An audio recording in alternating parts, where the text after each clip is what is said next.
It has taken us several long months, but we're finally here. The second to last chapter. The final battle, where everything is going to be put all on the line. Battles will be waged, and we're going to see so much action, it's not even going to be funny. I can't believe we've gotten this far. This has been quite the ride, and it's my hope that all of you enjoyed it so far, because I know I did.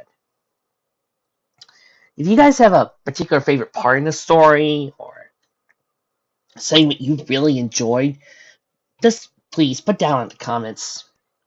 I know that the Sunday stuff isn't exactly the most popular part of my show, but I still love doing them. And doing this, probably one of the fix that actually showed me how to properly do a story that was plot with porn. It was a real treat. So, without any further ado, sit back and enjoy as we do Chapter 23 of My Life as a Teenage Von Neuman Device. There was once a great evil that threatened her. Very few knew the threat that existed, but it was there. In time, it was spread to corrupt and rule the entire planet, and perhaps beyond. But thankfully, there's still hope. One special little teenage girl in a small town named Tremerton in the heart of the United States drawn the attention of the menace. She alone had a chance to end it now, before it became unstoppable. She could no longer rely on her friends and allies to aid her. This had to be her fight, and her fight alone. Her name was Brittany Crust, and she was mankind's only hope. But she was not completely helpless in her quest. An Earth's hour in need, an angel from the stars had fallen. Mortally wounded, the angel who was called Vexus bequeathed her strength to young Brittany, and her never-ending resolution to see the threat destroyed. Together, nothing could stop them. This Brittany knew, because an evil as great as XJ9's could only ever be countered by a soul as virtuous as her own. Brittany accepted this holy quest, swore that when the time came, nothing could stay her hand from its righteous vengeance. Including, as now was the case, the heavy metal door that now barred Britt's way. Little pig, let me in! Britt muttered aloud, scanning the defensive barrier for any exploitable weakness. The house was a veritable fortress. Britt was now thinking that she could have to rule out the option of surprise attack. Too bad she couldn't lure Jenny out alone to fight, Britt mused. It was a perfectly sunny day, and it would be nice to disembowel her enemy out where everyone could see it. Out of the corner of her eye, Britt spotted a camera lens recording her. She was spinning her eyes back to Jenny, and whoever else might be inside the house. That was okay. Perhaps a little demonstration of power was in order. Britt liked the idea of Jenny crapping herself out of fear prior to the meeting. Kill! Britt yelled, sinking both claws into the reinforced door, tearing it apart, flinging the ruined pieces into the lawn behind her. Stepping into the darkness, Britt tauntingly called out, "Or I'll huff, and I'll puff, and I'll—" "You leave our sister alone is what you'll do," answered an angry female voice from within. Her eyes adjusting to the interior lighting, Britt found herself quickly surrounded. All around her stood, hovered, and wobbled robots of all various shapes and sizes and colors, ready to pounce on her. Jenny had sisters? Well, this might be a decent warm-up after all. Extending her wings and metallic mane to their full length and taking a defensive stance, Britt grinned with the anticipation of the fight. C'est super well! Typically, everyone else present in the lab, having just watched her cousin cleave through the front door on one of the basement's many lab monitors. Despite the numerous defenses still remaining in between herself and Britt, the display still unnerved Jeff. Britt had cut through the metal blast door with such contemptuous ease, as though it were made of styrofoam. Nearby, Dora nodded her acknowledgement as she bustled about, frantically trying to secure everything she would need to adjust Sadie's labor. "It does not depend on the distractions that Mog and I have prepared for her, then," she stated, lugging a heavy crate full of tools over to her moaning daughter, laying on the examination table. "Phineas Mogg, what's he doing here?" asked the newly recovered Sheldon, standing dutifully next to his girlfriend and fiancée, Jenny, as he was feeling uncomfortable with just standing around, while both his robotic strength Mechanical talents would be better to help elsewhere. But Jenny insisted he remain next to her and hold her hand and wouldn't hear otherwise. So there he stood, offering what comfort he could to a very stressed out Jenny.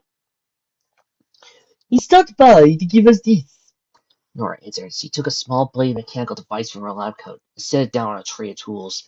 It contains a Q-Suits program that may give us a hope of stopping beat. We just need someone strong and fast enough to use it without getting killed during the approach. This is why we need to get Teddy back up and running as soon as we can. And thanks to his abilities, amplified by the peak crystal, Teddy is really the only one who stands any kind of chance of getting close enough. Right now, Moog is upstairs, overseeing the defenses, which means there's about every spare piece of machinery that I don't need for this labor. Nora stared, picking through the tools and locating a scanning device of some sort. Fixing several electrodes onto the skin of Danny's distended belly, Nora connected her daughter to some of the nearby monitoring apparatus set in the wall. Several diagnostic displays appeared on various screens, pouring out a wealth of information about Jenny's vitals and the status of the infant inside her. Jenny lay back passively, allowing her mother to work, her head and shoulders resting against the mound of cushions and pillows that Tiff fetched from downstairs. "What are you doing now, Mom?" Jenny asked, her shaky voice betraying her worry. It was all Jenny could do to keep herself together at this point. She had gone into labor premature, and her abdomen was still fused shut, trapping the baby inside. And to top it all off, she now had a time limit, and the pain was terrible. She had never faced a challenge like this before. If she didn't give birth quickly enough, her resurrected nemesis would be storming in here to kill her and her family.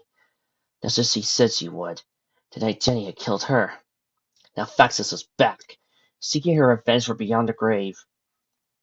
Returning to the bank of computer readouts, Nora explained, "I'm performing an ultrasound of your uterus to make sure the power levels are—" Catching the sight of her daughter's rattled expression, Nora asked, "Jenny, are you quite alright?" "She's coming to kill my baby. I need to get it out, but I can't. She's going to kill my baby. I can't do it. I can't stop her."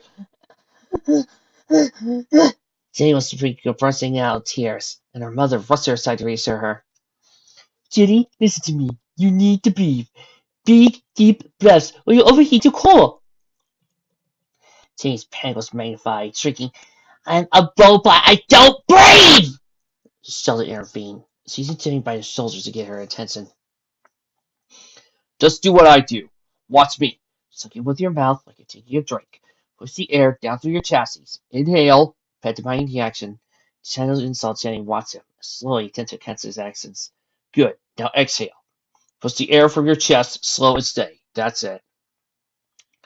The panicked look started to drain from Jenny's face. So he began a steady rhythm of breathing, pulling air in and pushing it out with measured breaths. Sheldon reflected on how unusual it was to teach someone so fundamental.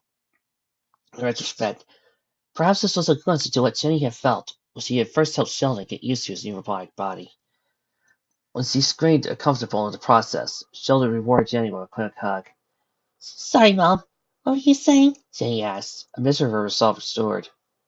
Nora cleared her throat, rather apprehensive, sitting down. "I was saying that your baby appears largely to compete, which is lucky. It should be fine, so long as we can get it out of you." "And how do we do that?" asked Jenny, listening as her insides clutched up again. Internal components grinding and scratching each other as her body attempted to reconfigure itself. Nora sighed regretfully. "I'm afraid at this point we have no choice. We are going to have to expel the baby. Possibly." The first one to come to her was a scrying-looking robot, 4 arms, standing on a wobbly leg. "That's quickest the best you've made," the biggest robot exclaimed, leaning to run and the door. "Oh, despicable!" The attack of the multi-armed robot was easy enough for Britt to bat aside, sending it crashing to the ground around Britt's feet. The larger, hulking robot took more effort to avoid. Britt ducked low under the bruised sister's punch, retaliating with a hard strike to the solar plexus. Before Britt was even finished dispatching her current opponent, the others were upon her. Arms punched, grabbed, and beat at Britt. Legs kicked at her. Lasers seared her. Blades and saws attempted to cut away her armor. Once, a small mouth even bit at Britt's leg. Britt struggled and wrestled with the massive robots attacking her. The combined weight and effort taxed even Britt's enhanced strength.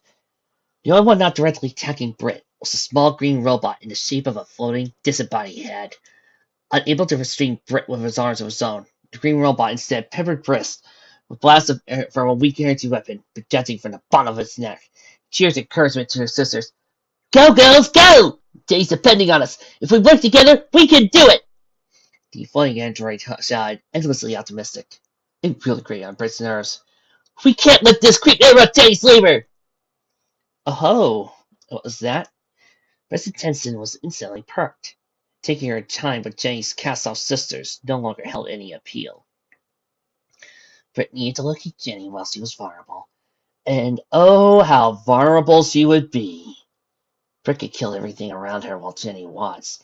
Even snatched up the newborn infant and touched Jenny with it while it held it delicately in Britt's merciless claws. Aha! Evil makes it kill! All right, Britt grunted, placing her arms and shaking a couple of the clinging robots off of her. I've grown bored of this. I'm going to kill you all, now! She started with the annoying hovering head robot, reaching out with her left arm and catching it in her right hand. Gripping hold of its face, it still struggled in her hand, but the broken glass and metal where its eyes and face were told Britt it had been rendered blind and helpless, and thankfully mute as well. Using the ruined head as a blunt weapon, Britt smashed it into the face of the dark, purple sister that had her right arm pinned. As expected, the attack surprised the large robot enough to release Britt's remaining arm. Britt pried herself loose of each robot in turn. Last being a small, taller-sized robot clinging to Britt's leg that smashed to pieces as he kicked it to a nearby wall. Nearby, Phineas Moe crouched at the top of the flight of stairs leading up to the second floor, trying to remain hidden while starting to fight below him. For a moment there, it all seemed that Jenny's sisters, the earlier stages of the X-8 robot series, would manage to hold off Britt on their own, but that hope was in vain. Logan personally installed the advanced healing machinery into the depressed girl. He knew the X-Jays couldn't stand up to her. He had, ages ago, been there to assist Nora when she first laid out the specs for each stage of the robot's development. In his head, he mentally counted them off as Britt's crust attacked them. X-J5 had been the first to crumble. The floating head reduced to an improvised blunt weapon, which was not surprising, given its near total lack of combat abilities. The X-J5 was a social robot after all.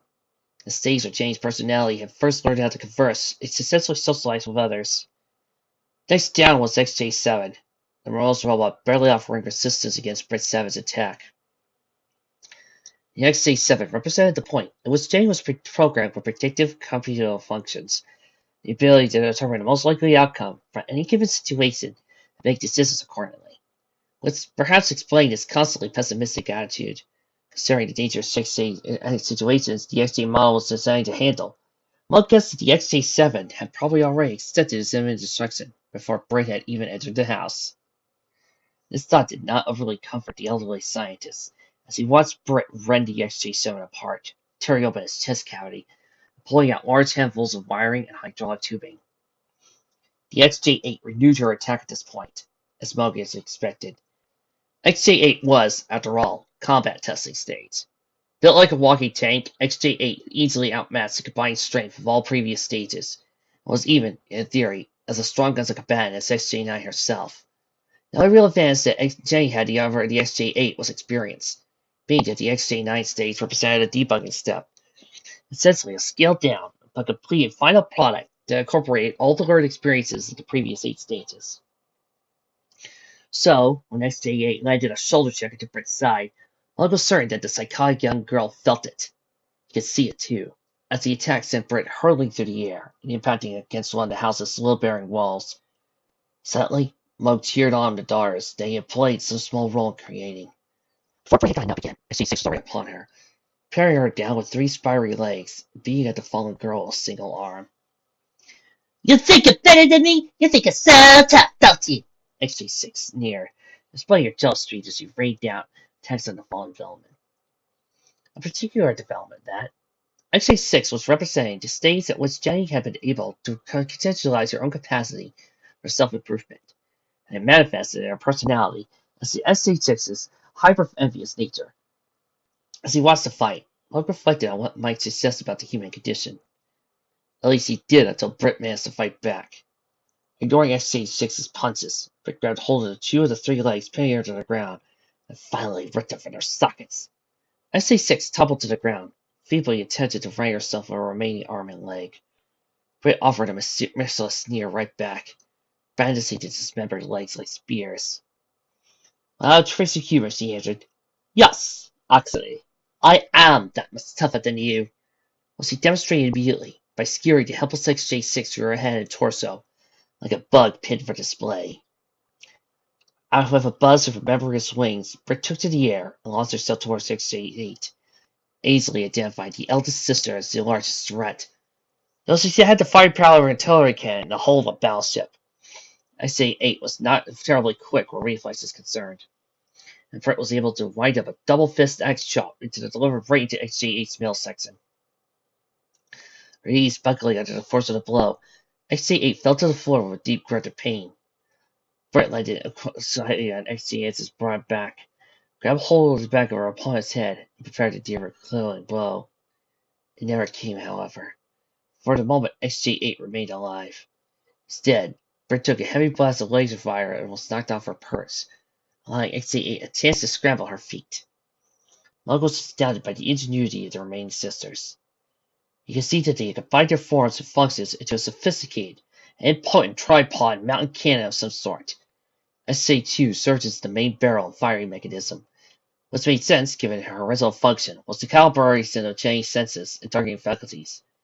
The legs and body of the tripod were composed of XJ4 and her multiple arms, and even Jenny's little XJ1 body was attached to the rear, acting as an auxiliary power source. Britt was scowling, clearly displeased by the turn of events. She did have the luxury of immediately dealing with them, however, as XJ8 was a much more pressing threat.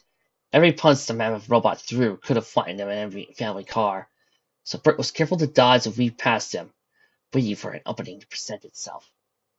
Slipping inside XJ8's reach, Britt grabbed hold of the robot's top and hoisted her into the air, while XJ8 struggled to release herself from Britt's grip. Britt flexed her cluster enhanced legs and sent the two of them crashing into the cannon agglomeration of the remaining sisters. When the dust settled, only XJ8 and Britt stood up again. XJ1, XJ2, XJ4, and a few stray pieces of XJ3 had all been crushed like aluminum cans under the weight of their older, bulkier sister. The damage was extensive, past the point of any hope that the younger robots might someday be repaired. Which wasn't surprising, really. XJ1 was simply a housing for Jane's infant artificial intelligence, and was almost as fragile as the egg it was shaped like. XJ4 wasn't any better off, being designed to teach Jenny simple organizational skills. Mug wondered there might be hope for little XJ3, however, being that the XJ3 model was basically designed to fall apart, in order to test its self-repair circuits.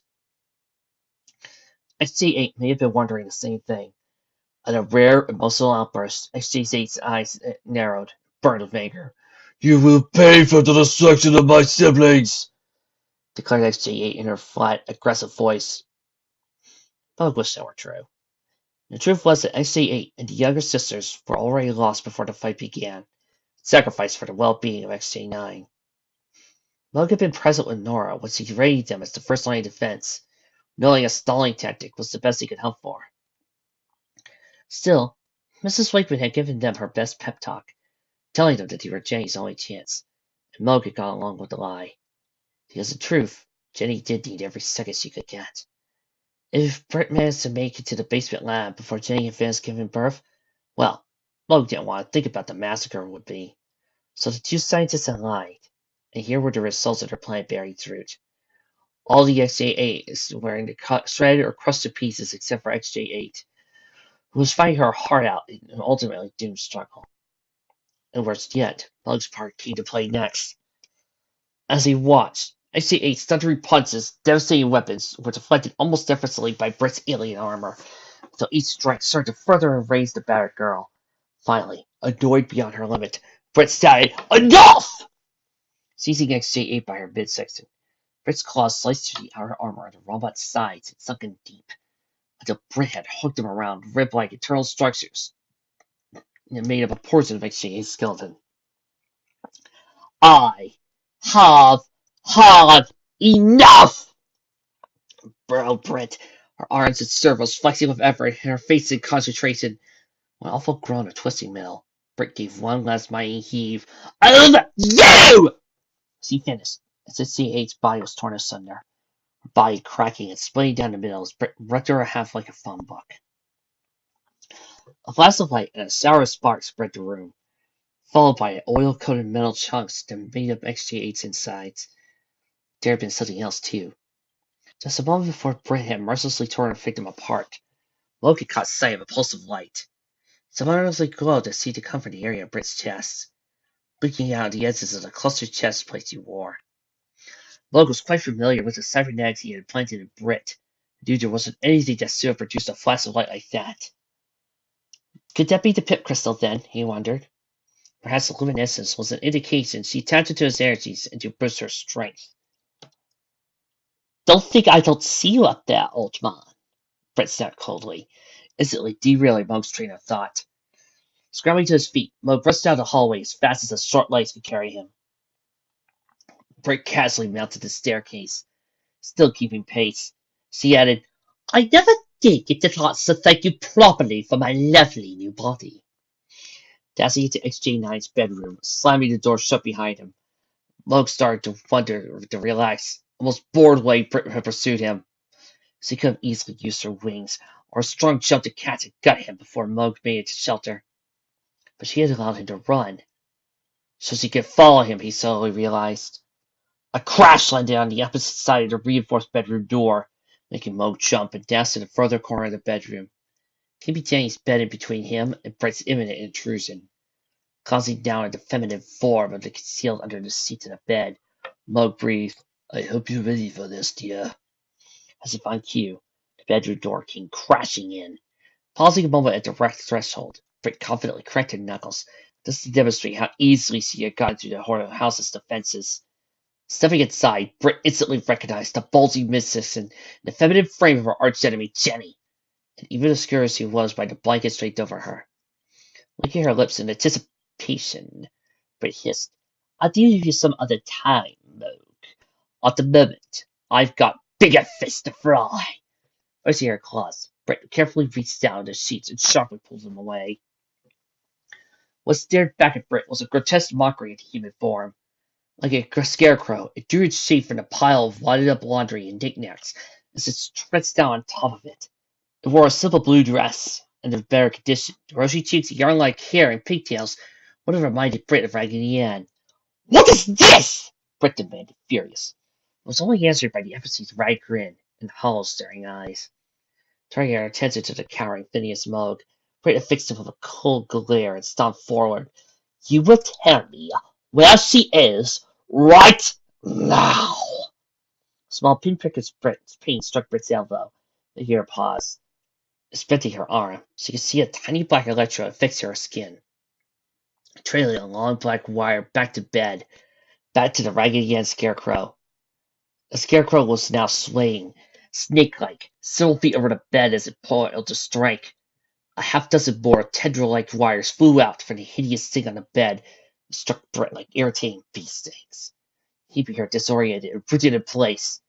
As Moog was a few feet away, the coiled legs of the Raggedy Ann struck forward and completely engulfed Brit crust. You know, guys, I just had a weird thought while reading this. I mean, I'm into this story, but I just had this weirdest thought.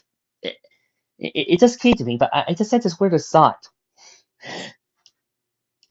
This version of Nexus and Mechakara together. Thank you. That's your crack shit for today. Saying Helen plain. Ah! She wailed, eyes shut. I feel like a balloon that's about to pop.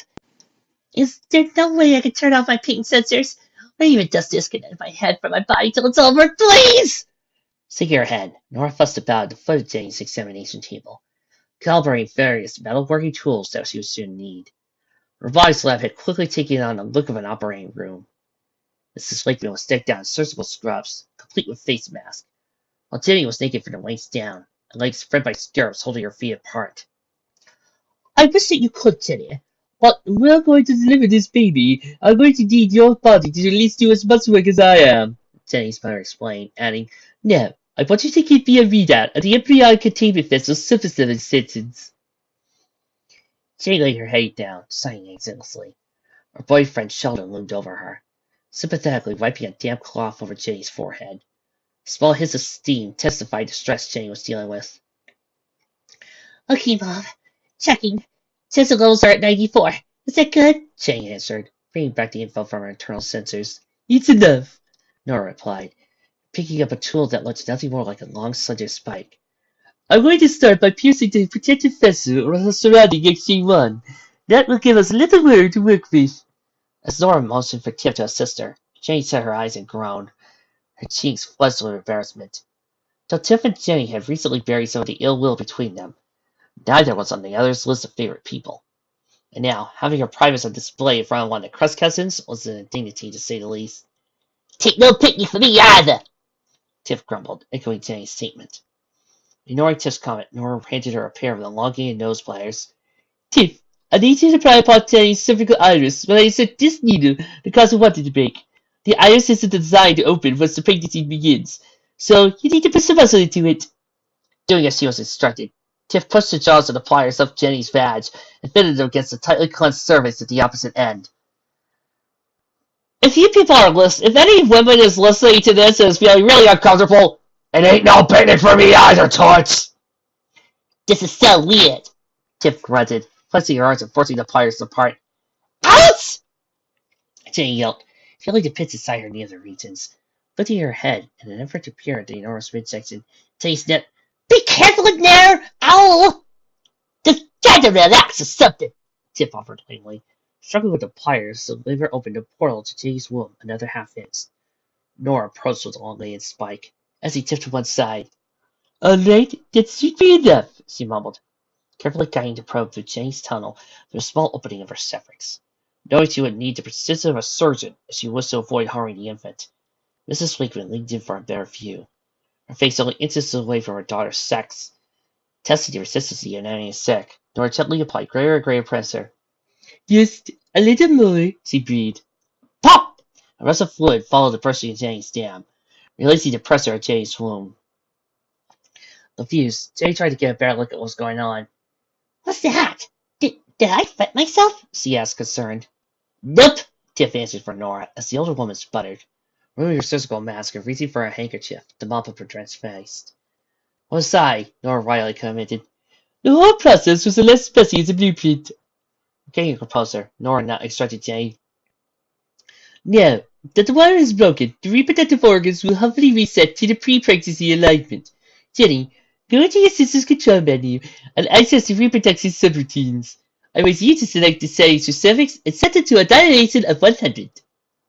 Jenny did as she was asked, and moments later, Tiff and Nora watched the formerly clenched surface, now yawn open, become as wide as the rest of the badge. Nora allowed herself a brief smile at the small victory. Good.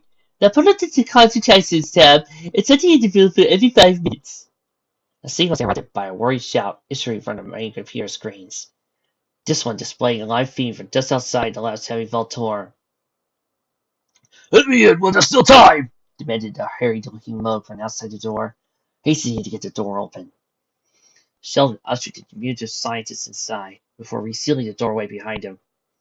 Wiping his brow with a handkerchief, a much-relieved Mugg settled down to a convenient chair next to Sheldon's seat and began recounting the news. The plan worked, such as it was. Britt is incapacitated.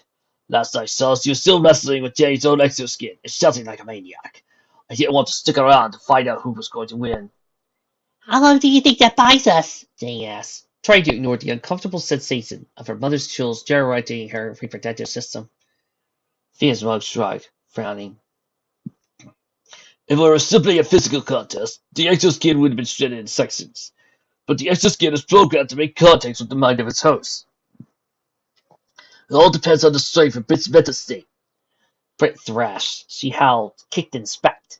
Like a mad woman, Britt frothed at the mouth as she swore and clawed at the hot, smothering expanse of the cybernetics, attempting to mold itself over her body.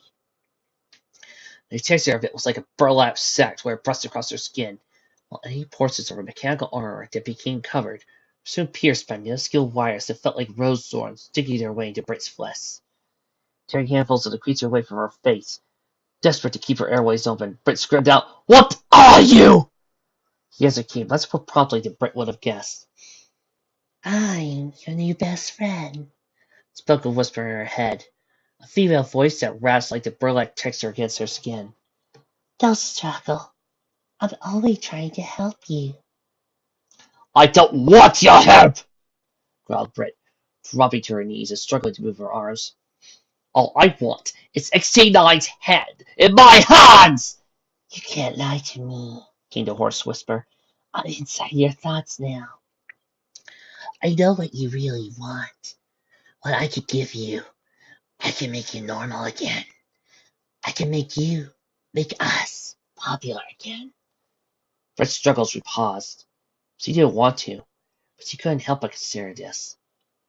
Be normal again? Return to the life of social dominance and privilege? "That's right," the skin offered as it oozed over Britt's body, gradually draping it from head to toe. "You could be beautiful again. Start fresh. That's what I do. I help troubled teenage girls become beauty queens overnight." The skin had completely encased Britt's body now, leaving only her head exposed, and even that was rapidly disappearing as the skin crept over Britt's scalp and inched up her skin. "Just relax," this is not the voice soothed. "I'll be finished soon. We'll be closer to sisters, you and I, like two halves of a perfect whole." Somehow that sounded very appropriate to Britt. Closer than sisters. She had that once. Britt felt an unexpected wave of sadness emerge from her core. Moisture collected around her eyelids, coalesced into a single tear that ran down her left cheek, moments before being swallowed up by the cocoon-like living skin. "She already has a better half, interloper!" came a new voice, an alien voice that burned like fire inside Britt's brain. The first voice seemed to pause, hesitant. "You cannot offer her anything. You are not wanted here!" came the second voice again, regal, confident, and very, very angry. Britt opened her eyes, seeing only the darkness inside the mask of the artificial skin she wore. She reached an arm out, desperate to find something to grab hold, and felt herself falling, toppling over. "She wants this," argued the first voice in Britt's mind. "I can give her what she wants most of all. We will merge, and I will remake Brit as the perfect, all-American, normal teenage girl. I'm offering her happiness. You can't stop me." "You're wrong. I offer her more. I offer her power. I offer her hate. I offer her revenge!" Brit thrashed blindly on the floor. Big jaws fixing for gas or air. Her arms and legs felt as though they were bound in a straitjacket made of tar. Hot air from her nostrils blew across her face, making her sweat. Was inhaled again as steel oxygen poured breath. Like a bear was causing vertigo to sit in, making Brit's world spin around her. She wanted to vomit, but she couldn't. She couldn't remember where she was. "Tiff, Tiff, where are you? You're always my little ace in the hole. You're supposed to watch my back. Where are you, Tiff? I need help." "Let me fulfill my program. I can end your suffering," insisted the suffocating skin clinging to Brit. Eel-like microfilaments wormed their way through Brit's skull, seeking any respective neurons to form a connection with. "Just let me take control. Everything will be okay. All you have to do is want it." Microscopic wires squirmed through the chaotic mist of Brit's cerebellum. All that was needed was to be located were strong enough neural pathways, behavior, or thought patterns repeated over and over to build a stable connection point for the voice to take hold of. Brit was weeping inside, her sadness overcoming her ability to think straight. She knew that wallowing in her misery would be the door that allows this invader to her mind. She was unable to stop it from happening. She felt her limbs going numb as she lost motor control of her body. XJ9. Jennifer Wakeman. The names blazed in Britt's mind like a sudden ray of light, cutting through the consuming darkness. They sparked an amber of anger amidst the sea of Britt's sorrow. Jenny is about to have the baby. She's going to be surrounded by friends and family, and will be showered with praise and love. The anger grew, stoked to a flame of resentment and a fire of hatred. She is singularly responsible for every insult and indignity you have ever suffered. Z doesn't feel sorry and cannot be made to apologize. Fritz mind burned, blaze of fury, a towering inferno of pure rage, feeling her arms and legs return, finding new strength. What are you doing? This isn't possible, came a desperate and tiny voice from somewhere in the back of Britt's mind. The tips of Britt's claws pierced the surface of her bindings, pushing cleanly and effortlessly through the extended arms. And now she's laughing at you. The emotions kept locked in Britt's mind. Unleashed into the universe could have cracked planets. The answer skin stood little chance. Even before Britt had torn it apart like tissue paper, every resistor and circuit contained within had been melted to slag. Britt peeled back her cocoon, allowing it to drop to the floor in limp strips. A tentative step and a few quick flicks of her wings swept the last little drops of liquid metal from her body. That was a dirty, dirty trick, using Britt's own pain as a weapon against her. She had never expected something so underhanded from her opponent. But she would make her pay. Pay in spades. Jenny frowned suspiciously. Something had been eating her, and ever since her mother had informed her about the kill switch device. Now hearing Moog define in detail how Britt's mind may be successful to the exoskin fed her suspicion. How do you know so much about Britt's new powers anyway? Jenny grilled Moog, pointing an accusatory finger with her free hand. Understandably apprehensive, Moog stood in his seat. Did Lily not mention that part? I was the one who, reluctantly, mistakenly, under stress, implanted the cluster components into the crust girl. What? Jenny erupted, her temper fluttering. Mom, why is he even allowing here? He's the whole reason all this is happening! Looking up from her work, Mrs. Wakeman did what she could to calm Jenny down. I understand, Jenny, believe me. I had the same thoughts when I first found out. But I really believe that there's no way he would intentionally try to hurt you. Unbelievably, Jenny demanded. What? How do you know that? Because in a way, Phineas Mogg had a hand in your creation.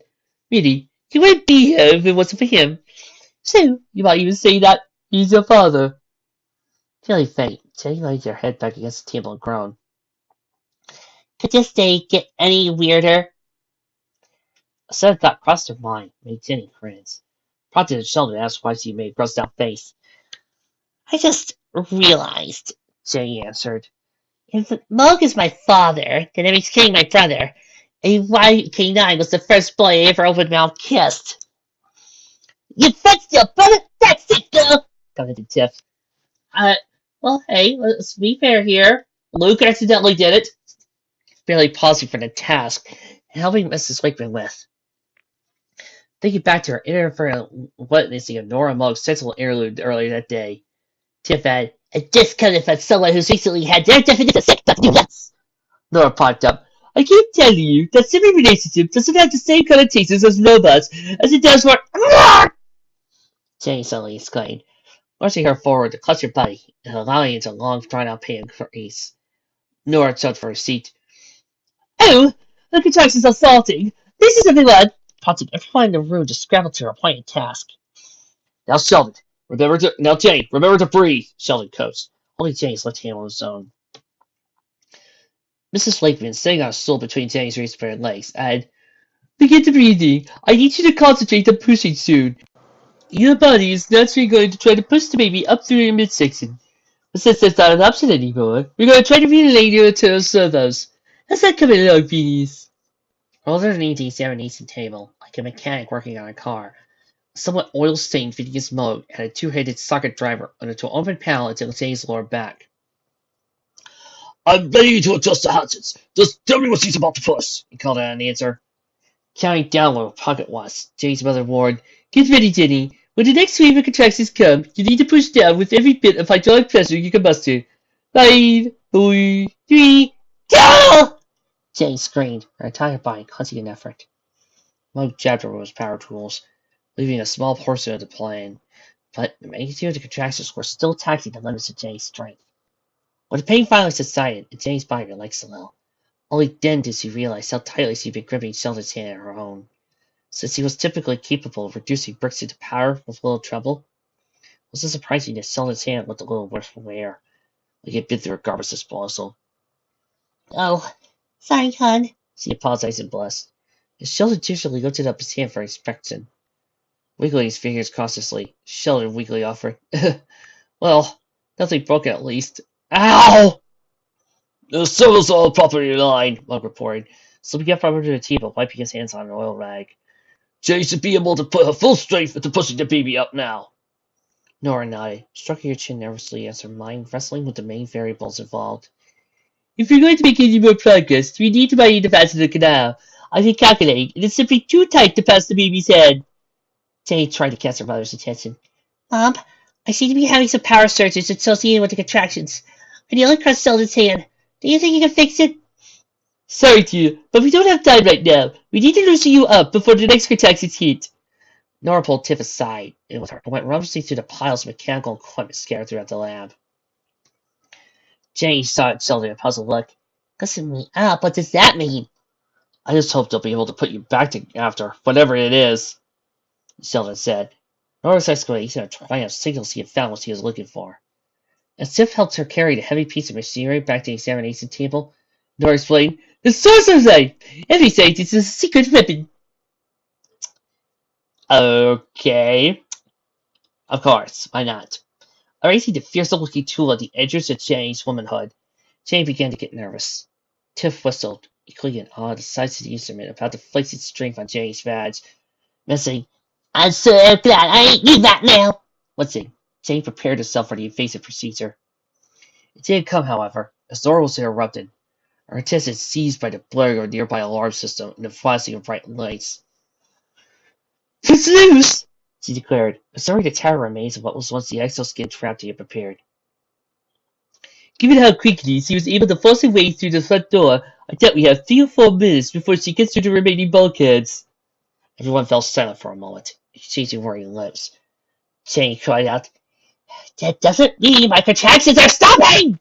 She barked, but once more racked with pain, as every ounce of her strength attempted to expel her unborn child. Tiff hurried to employ the jaws of life. Hugh's leader was playing Jenny's fancy walls far enough to ease the passes of the baby. Jenny screamed, convulsing a few minor circuits sizzle and pop with excess electrical energy. Piercing in pain, Jenny suddenly sighed, Shit, piss, dog, lick, motherfucker! Even given their dire situation, this made everyone pause for half astonishment out of sheer astonishment. Damn! Tiff exclaimed. Twist Nora agreed, Damn indeed. Was that me? Jenny apologized, her body settling again. Sweet Buzz explained, Sorry, it's not power surges. Some random systems are activating against my control. It's only going to get to us, I'm afraid, said Nora, grabbing a jackhammer-like tool from her workbench and approaching Jenny. We're running out of time, so I'm going to need to cut some corners. Jenny, open up the contractions menu and set the time interval to a minimum 1 minute apart. Her warning light flared, making the lab a red glow. Another defensive flaw has been breached, called out Moog from the computer console, looking for anything that might buy them more time. We're at an estimated 2 minutes and counting. Ignore him. Nora clambered up on the examination table next to Jenny and leveled the jackhammer instrument against Jenny's pregnant belly. I'm going to have you boost you. This will probably hit quite a lot. The next wave of contractions came. As soon as Jenny screamed, Nora activated the hammer, giving a train to her daughter's armored belly. Hoping that some force from the hammer vibrations was making it past Jenny's impactful resistant design. Fucking cunt, asshole, you cock! Jenny blathered, face turning red from a combination of her cursing and the extreme pain she was forced to endure. Push, Jenny, push! Nora yelled to be heard over the din of Jenny's extreme vanity. It's working! I can see the hand! Called Tiff, just as Jenny's contraction ended and Nora ceased her hammering. Jenny felt nearly delirious, laughing and crying at the same time. It was almost over. Almost. You're doing great, Jenny. Just keep bearing down with everything you've got, and when the next contraction's coming... We've got less than a minute, Moog called. There's only one log left between Brit and the lab door, he informed, indicating the heavy metal seal on the opposite side of the room, less than 20 yards away from Jenny. Dora threw her hands up in frustration. We need more time! We're not ready yet! Shane was surprised by a peck on cheek from Sheldon. I'm sorry. He said flatly. He sprung to his feet. Dashing to the lab door, everyone instantly understanding what he intended to do. Jane was the only one who made any move to stop him. Reaching out with an arm, she wailed, No! Sheldon, don't do it! Please, she pleaded. Last chance before Sheldon sealed the door shut behind him. A silent I love you on the lips of the face, the last Jenny sigh of him. Jenny's cries were interrupted by the next series of contractions in her belly. Body tearing herself apart and pushed her infant free. Nora began shouting instructions at twice the pace she had been. Tiff braced herself against the table in order to extend as much strength she could offer. They all knew the sacrifice Sheldon was making, and would see that the time he would buy them would be used well. Even Mo rushed over to Jenny's side to try to fill the gap Sheldon had left, coaching and consoling Jenny as best as he was able to. Besides, had no real desire to watch the video screens display what was about to happen just outside the lab sealed door.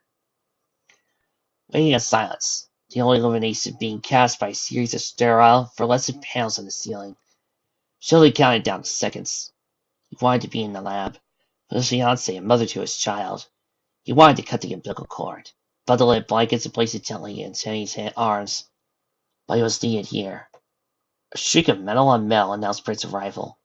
The far wall was ruptured, peeled away, crumbled to admit Britt into the room. Spying Sheldon, Britt smirked. Well. Am I to understand that you are the last line of defense? You're not getting through this door, Britt, Sheldon declared resolutely, his face a cold scowl. Over your dead body, does you mean? Britt choked. And then I would reply, that's the idea, or if you insist, or something like that. You're not very good at heroic banter, you know. Sheldon said nothing. His expression unchanged as a statue. Britt took a small step forward, careful to move slowly enough that the gesture would not be mistaken as a threat. But then, you're not good at much of anything heroic, aren't you? You're not a real superhero like your girlfriend. You're just a nerd who pummels some junk in the garage. My, there's no question as who's willing to punch in that relationship, is there? Britt sauntered forward, leaning into her carefully measured steps. I'm not even going to try to offer you a deal here. I know you won't be smart enough to take it. Frankly, I'm going to enjoy kidding you anyway. But I want you to realize that later, when they collect most of your pieces, that's why I have engraved in your forehead. Here lies Sheldon Lee, a devoted stalker, servile sidekick, an all-around pathetic loser. The attack came with a flash of lightning. Brett's claws racing forward to rake across Sheldon's chest plate. He allowed her to get too close, distracted by her words. He swung with heavy fists, pushing Brett a step away as he moved to avoid his massive arms. It brought him a second to move, turning a lethal strike to his neck to a merely disfiguring cut in the side of his face. Brett was like liquid fire, always moving, flowing in unpredictable undulations. It made it impossible to tell where the next attack would come. Sheldon did what he could to make things difficult for her, forcing her to dodge past his titanic punches in order to get to him. Still, Sheldon hated to admit it, but Britt was right. He was just a technically minded high school student, not a superhero, and certainly not an alien warlord with unparalleled combat experience. How many planet had Vexus conquered in her time? How many enemy generals and champions had she dispatched with her own two hands? All that training and battle-honed skill was alive at Britt now. A claw whipped past Sheldon's fist, turning and slipping under his defenses, and stabbing and pointing aside where the seeds of his armors met. It withdrew just as quickly. Too quickly for Sheldon to land a retaliatory punch, but it tore up a visible chunk of Sheldon's chassis on his way out. A few more like that, and the silver shell wouldn't have his shell to protect him anymore. But he didn't have to survive, Sheldon reminded himself. He just needed to buy Jenny more time. Switching tactics, Sheldon released a burst of harmless pyrotechnics in front of Britt's face, slowing and agitating her. Those had been invented by Sheldon as one of those several showing attempts to press Jenny, back before she had learned Silver Shell's secret. Britt dashed to one side, circling around to flank her enemy. A narrow swipe of Britt's claws slashed down the length of Sheldon's back, tearing out a chunk of his armor and a few bits of machinery with it. The power of her Silver Shell's optic lasers went offline before he even had a chance to use them. Sheldon pissed himself forward to escape her attacks, needing to put some distance between them again. Thinking quickly, he shouted into fuel tanks for his flight systems and fired a shot from his pellet railgun as the fuel cells rolled across the floor, piercing the tanks and igniting a surprise fireball in the middle of the room. The room was now filled with fire, though, thankfully, there were a lot of flammable materials to keep it burning. In the blaze, Sheldon lost track of Britt, however. Was it too much to hope that she had been incinerated? Bursting through the flames, Britt proved herself to be still very much alive and slightly singed. That hot! She snapped, throwing a vicious kick into Sheldon's solar plexus. Sheldon threw up his arms to block additional attacks, but Britt's agile hands weaved right past him and grabbed Sheldon by the chin. With a single heave, Britt turned and flung Sheldon over her shoulder, slamming him flat on his back against the ground. The floor tiles under Silver Cell's massive body shattered, sending up a cloud of dust and a rush of air to put out many smaller fires. Turning, Britt stepped up to the last 6-volt door and gripped the heavy wheel handle, straining against the lock. Magnetically sealed, the door would only open from the inside, or with the correct access code put into a small panel in the front. Britt didn't have either of those, so she would have to force open. Trying to spin the wheel handle of the door was like trying to twist the top of a fire hydrant with your bare hands. Surely well beyond what any normal person was capable of. But Britt was not a normal person. Time to claim my prize. She grinned, determined to force the vault door open. Even putting the full force of her prodigious strength into twisting the handle, the sturdy computer control lock did not immediately spring open. Try as she may, only the handle creaked and groaned, the metal starting to twist from Britt's efforts. It was only a matter of time. We're not finished yet! Sounded Sheldon's voice from behind Britt. His huge robotic hand seizing her around the middle. He pulled her away from the door, but Britt refused to release her grip, eventually pulling the handle clean out the door. Britt growled and flexed her hands on the cast iron wheels she held, frustrated by being presented with yet another delay. Twisting her body about unnaturally, Britt swung her wheel as a weapon, slapping across Sheldon's face, forcing him to drop her to the ground. Britt sprung back as soon as her heels touched the floor, launching herself at the stunned Sheldon, pummeling him with additional attacks. Busts in the face kept Sheldon disoriented. Body flows to this abnormal cavity, pressed him back against the wall. He kicks a surgical precision to his legs, sent him toppling over in a heap. The ruined metal door handle made a decent weapon before, and Britt decided to make use of it again. Straddling the dented chest of the Felden Sheldon, Britt raised the warp lump of metal and brought it down into Sheldon's cranium. You're really that disconnected from reality, aren't you? Britt queried rhetorically. I'm going to beat you to death now, costing me valuable seconds, because you're too stupid to get it! The weapon landed again, shattering Sheldon's left eye, leaving him half blind. Let me spell it out for you, Britt's lowered voice and hissed. You're not a superhero genius. This isn't a comic book. Saving of the world isn't depending on you. There isn't going to be a next time, or to be continued, or even a point. Once again, the day is saved. Blows right down with each swing of Britt's arms. Sheldon's face and head started to look like the hood of a car in a demolition derby. Through the blur of pain, Sheldon pushed back with both his arms, shoving Britt back enough to give him room to turn over his front and try to crawl away. Try to get his bearings, get to his feet, figure out a strategy, anything that might. Ugh! Sheldon wheezed, Britt landing heavily on his back and knocking his knees out from under him. Seizing the back of his head in one hand, Britt shoved Sheldon's face against the floor. It can't end like this. Not this fast. Jenny needed more time, Sheldon repeated in his head.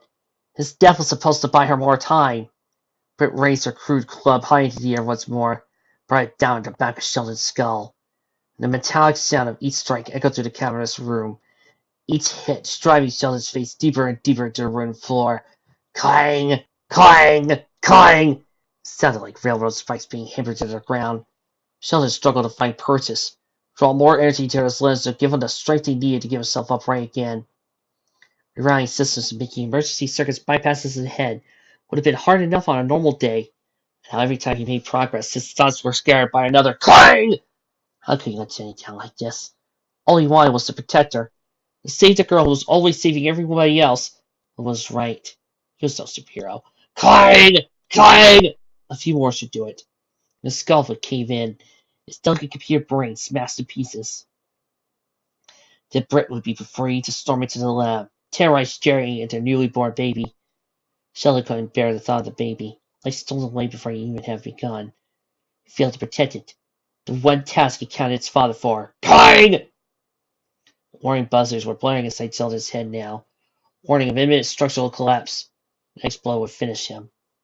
The world may not have been counting on him, but his child was. Jenny, the brave girl in the next room, who was moving heaven and earth to bring a new life to the world. Life he was responsible for. He was no hero, but he was a dad. The world could burn for all he cared, but he wouldn't fail Jenny and their baby. He refused. Sheldon's left arm shot out and behind him, wrenching his old shoulder socket and breaking the elbow joint backwards. Pain shot through his entire left side like red-hot lightning. He knew the arm would be useless from that point on. It didn't matter. He didn't actually need to lift with the arm. He just needed to hold Britt in place. And now he had her face tightly with his hand. Her muffled shriek of indignity was the sweetest sound Sheldon could ever have heard. Straightening his legs, Sheldon kept his head tucked low and braced himself on his right arm like a linebacker ready to charge. His left arm was like a vice, keeping Britt prying to his broad, flat back. With everything he had, Sheldon moved, slamming himself into a concrete wall a few feet in front of him. Britt was helplessly caught between Sheldon's armor plate and an unyielding wall, crushed like a bug.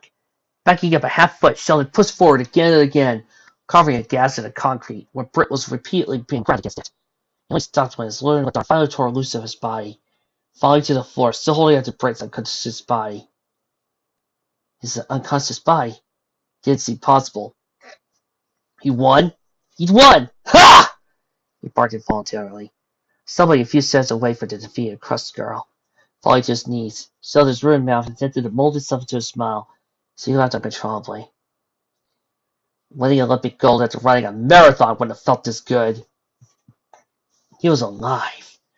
One arm and one eye were gone. His face probably looked like a piece of modern art, but he was still alive. For a full minute, he simply rested, basking in the high that came with winning. And the thought occurred to him that baby was probably moments away from being born, and that if he remained here, he would miss a momentous occasion. Sheldon hated to think that the first memory of his newest son or daughter would be of him looking like he did, but he couldn't wait to see them anyway. His body ached to move, but he would bear it. He could bear anything. Stumbling drunkenly over to the lab's door, Sheldon leaned his way against it, gingerly tapped with the access code. It seemed like forever ago that he had been down here, being taught the entry code. Tonight, Mrs. Whitman's new assistant, his dream job. Life had a weird way of coming full circle. The computer registered the code and unlocked the door. With his one good arm, Sheldon swung the door wide open. Inside the lab, it was chaos. Everyone rested this way and that, in an effort to assist Jenny in the labor. But even with the impending childbirth to deal with, everyone paused and took a breath when Sheldon opened the door. "I did it!" he announced to everyone inside. "I beat Brittany Crust!" "Sheldon, you're an idiot. Instead of rushing in, letting your machismo take over, you should have taken the unconscious body, dragged her away with your good arm, and threw her as far as you could. But no, you had to see the baby first. Priorities! Yours is the strength of queens, whispered a voice in Britt's unconscious mind. You will rise, resurrected. Take what is yours. Sorry, but not in this lifetime, came Britt's curt reply behind him. Spinning around to face her, Sheldon had just enough time to gasp. Okay, class. I'm going to give you a quick lesson in superheroics right about now, but after you have beaten the bad guy, I don't care if you're an expecting father or your wife is there waiting for you to pounce on her and ride her like a stallion. You need to follow a few steps here when it comes to this. First of all, make sure that the enemy is really, really vanquished and completely knocked out. Then, if you are broken, badly beaten, with your good arm, take said villain and throw her about as far as you can.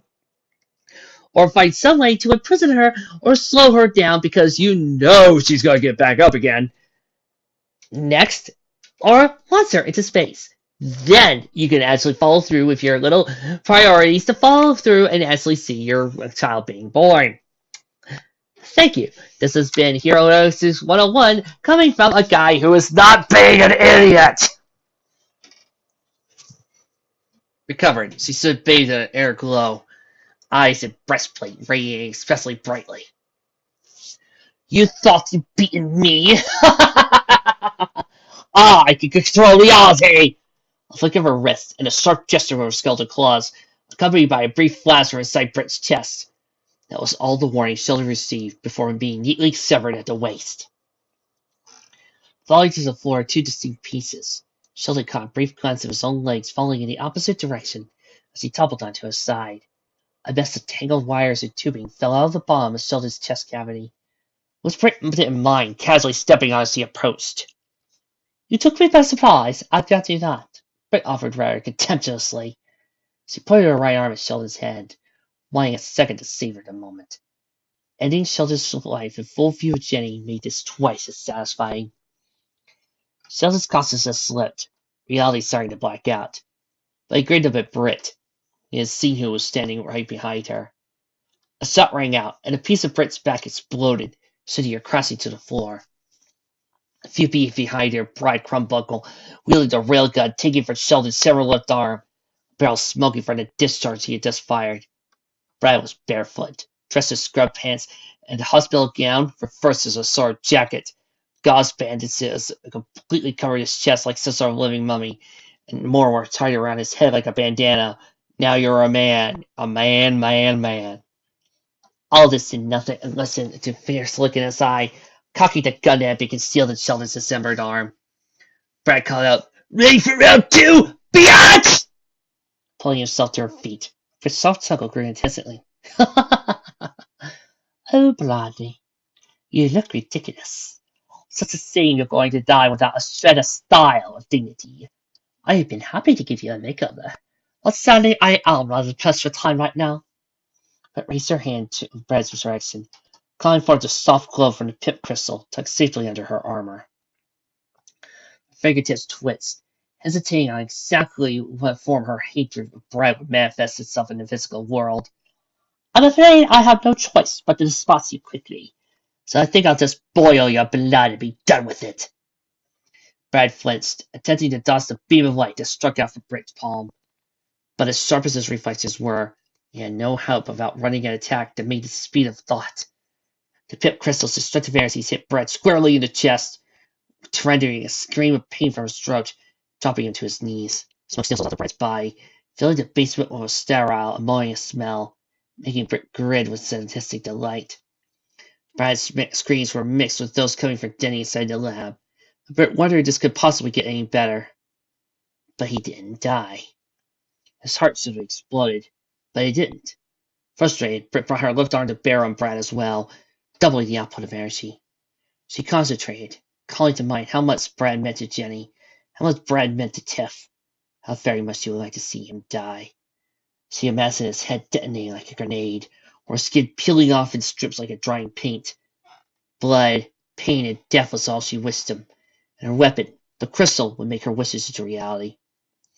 Brad's yell of agony subsided as he gritted his teeth, mastering the pain. A stream of violent energy continued to pour forth from Brett's hands. The tremendous force as he continued blowing Brad's head about as he were caught in a fierce wind. The bandages protecting Brad's chest split and wavered like streamers in a storm, still vainly attempting to cling to Brad's body for as long as he could. Beads of sweat coated Brad's face, but he still refused to die. Brett couldn't understand why Brad hadn't melted, or exploded or vaporized. Then she saw the answer. Underneath the bandages, something in Brad's chest glowed. It was the scar she had given him. 4 jagged slashes down his front were taking in all the energy she was using to assault Brad with. The scars were feeding on the energies of the pip crystal. Britt gasped, cutting out the flow of energy. Saw the opportunity Brad needed. Leveling the gun at Britt, Brad pulled the trigger and fired it point blank into her chest. The force of the shot lifted Britt clear off the ground, smashed her against the opposite basement wall. She lay sprawled out on the ground, a small dent in the wall testifying to where her head impacted. But more importantly, Brad could see it shot taking a chunk out of the armor of Britt's chest. Not a huge piece.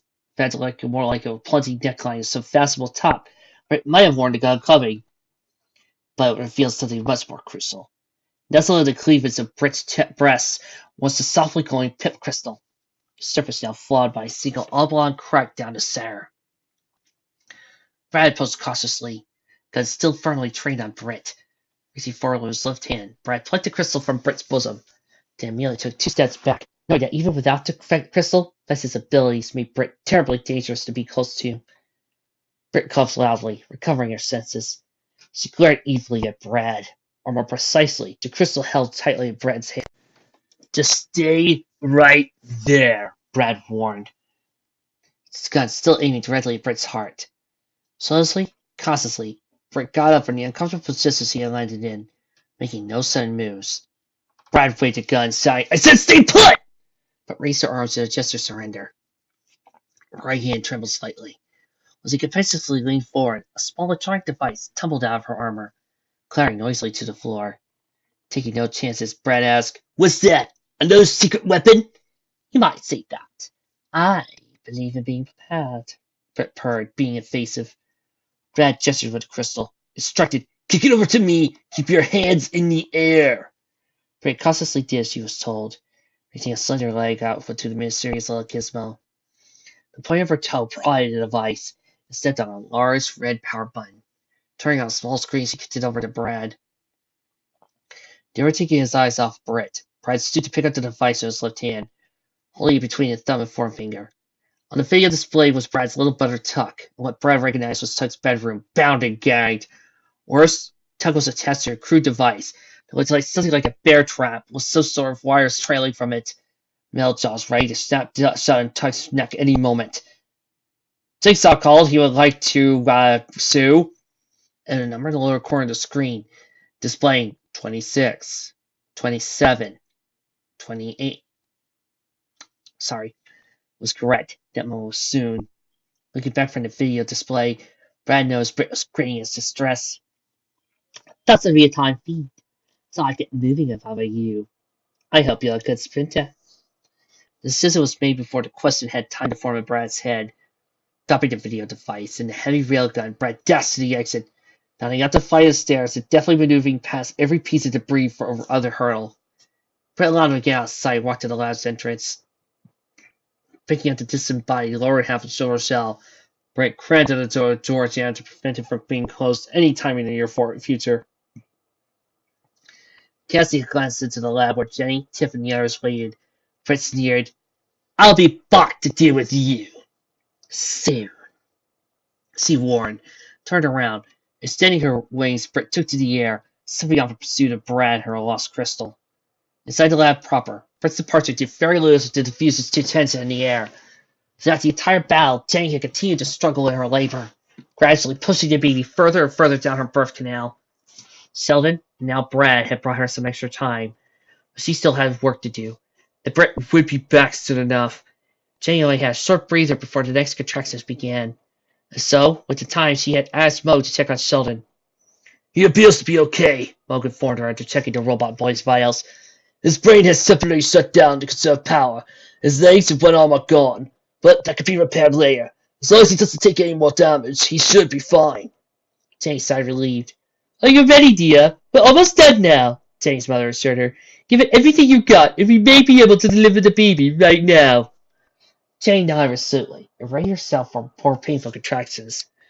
Her mother and Phineas Mo were on either side of her, manning a cornucopia of tools and equipment that would help Jenny push. Between her legs was Tiff, wielding a set of tongs that were headed into Jenny's body cavity, preparing to grasp and pull the baby in time with Jenny's next push. Everyone was ready, waiting on Jenny. "Here it comes!" Jenny stated, gripping the table with both hands. Everything inside Jenny's body, below her heart, began pushing downward, trying to force the XG-1 out through her narrow passage. Tiff pulled as hard as she could. Logan was a sonic device that was storming against Jenny's belly. Nora rushed about, making minor adjustments to everything in an effort to keep Jenny's body from tearing itself open in the process. Jenny's fingers groused handfuls of the table, sending an uneven stream of curse words that were muttered under her breath, and fixed on her soft crying. "More, Jenny! Push!" Her mother encouraged. As if Jenny wasn't alright giving it everything she had. Her control slipped. Jenny released a pain wailing, "Yeah!" Then finally, release. "It's out!" Came Tiff's joyous proclamation, followed by happy shouts from two elderly scientists. Jenny heard the sounds of the baby crying, and her heart soared. She would never believed it before right now, but this was all worth it. Nora rushed to take the baby from Tiff, swallowing in blankets and fussing about the umbilical cord or something. Jenny couldn't see what, but she could hear the baby crying and knew it was all right. Jenny wiped the tears from her cheeks and whilst the mother approached, a bundle of blankets in her arms. "Someone would like to say hello," Nora smiled, placing the baby in Jenny's waiting arms. "Hello," Jenny said softly, gazing at the delicate new person before her. The baby's face was instantly recognizable as an amalgam of features from Jenny and Sheldon. A tiny white face was topped by her small wreath of hair, the same shade and steel grade as Silvershell's armor. A small pair of stubbly antennae reminded Jenny of both the Silvershell's crest as well as her own pigtails. Quite surprisingly, a single slightly crooked tooth poked out next to one's mouth, looking just like the buck teeth Sheldon's human self once possessed. Jenny's smile was radiant, utterly captivated by her own creation, also followed by the eyes that were exactly like hers, returning her gaze with curiosity of its own. "It's a girl," Jenny breathed, knowing instinctively. A tiny hand reached up and tossed Jenny on her cheek. "Phew!" the baby gurgled. "Mom?" Jenny asked. "Does she want something?" The baby's arms waved about, and her tiny mouth yawned open, looking up to her mother for guidance. Jenny asked, "Do you think she's hungry?" "Don't look at me," Nora stated with a chuckle, throwing her head so defensively. "It's your baby." Undoing her top, Jenny pulled out one heavy breast, being extra careful not to jostle the little XG1 as she moved. With a touch of her finger, the nipple stood at attention, especially the connection points that the baby would need to feed and download data from. Touching an enable against the baby's mouth, Jenny cooed happily when she suddenly let son and began suckling. Soon enough, the baby's arms ceased flailing, and his eyes closed, and with a sigh, fell asleep. Jenny felt her mother's hand on her shoulder, and looked up to see her smile down approvingly. Tiff and Moog stood a short distance away, looking on as 3 generations of Wakeman ladies embraced, a scene of perfect serenity. Despite their dire situation, neither spectator had the heart to interrupt Jenny and her daughter. The way that the new mother beamed with pride and glowed with satisfaction had a way to still the silence throughout the lab, muting the distant sounds of fighting and conflict that continued outside. So much pure, unconditional love was being focused on the quietly feeding newborn, and it became a tangible force, drawing more of the same emotions out from Tiff and Nora and Moog and anyone else that may have looked on. If only it could last forever. Sadly, Jenny knew her work was not done. "Jenny," her mother spoke reluctantly, but Jenny cut her off. "I know, Mom. I still need to stop Britt." Nora nodded, sorry to separate her daughter and granddaughter so soon. "I'm afraid we have to assume the worst. Daddy's intervention gave us the time we needed, but he can't stand up to Pete on his own. And in your condition, I don't think you can either." Jenny tried to stretch her legs, and starved herself as aches and pains instantly manifested in her lower half.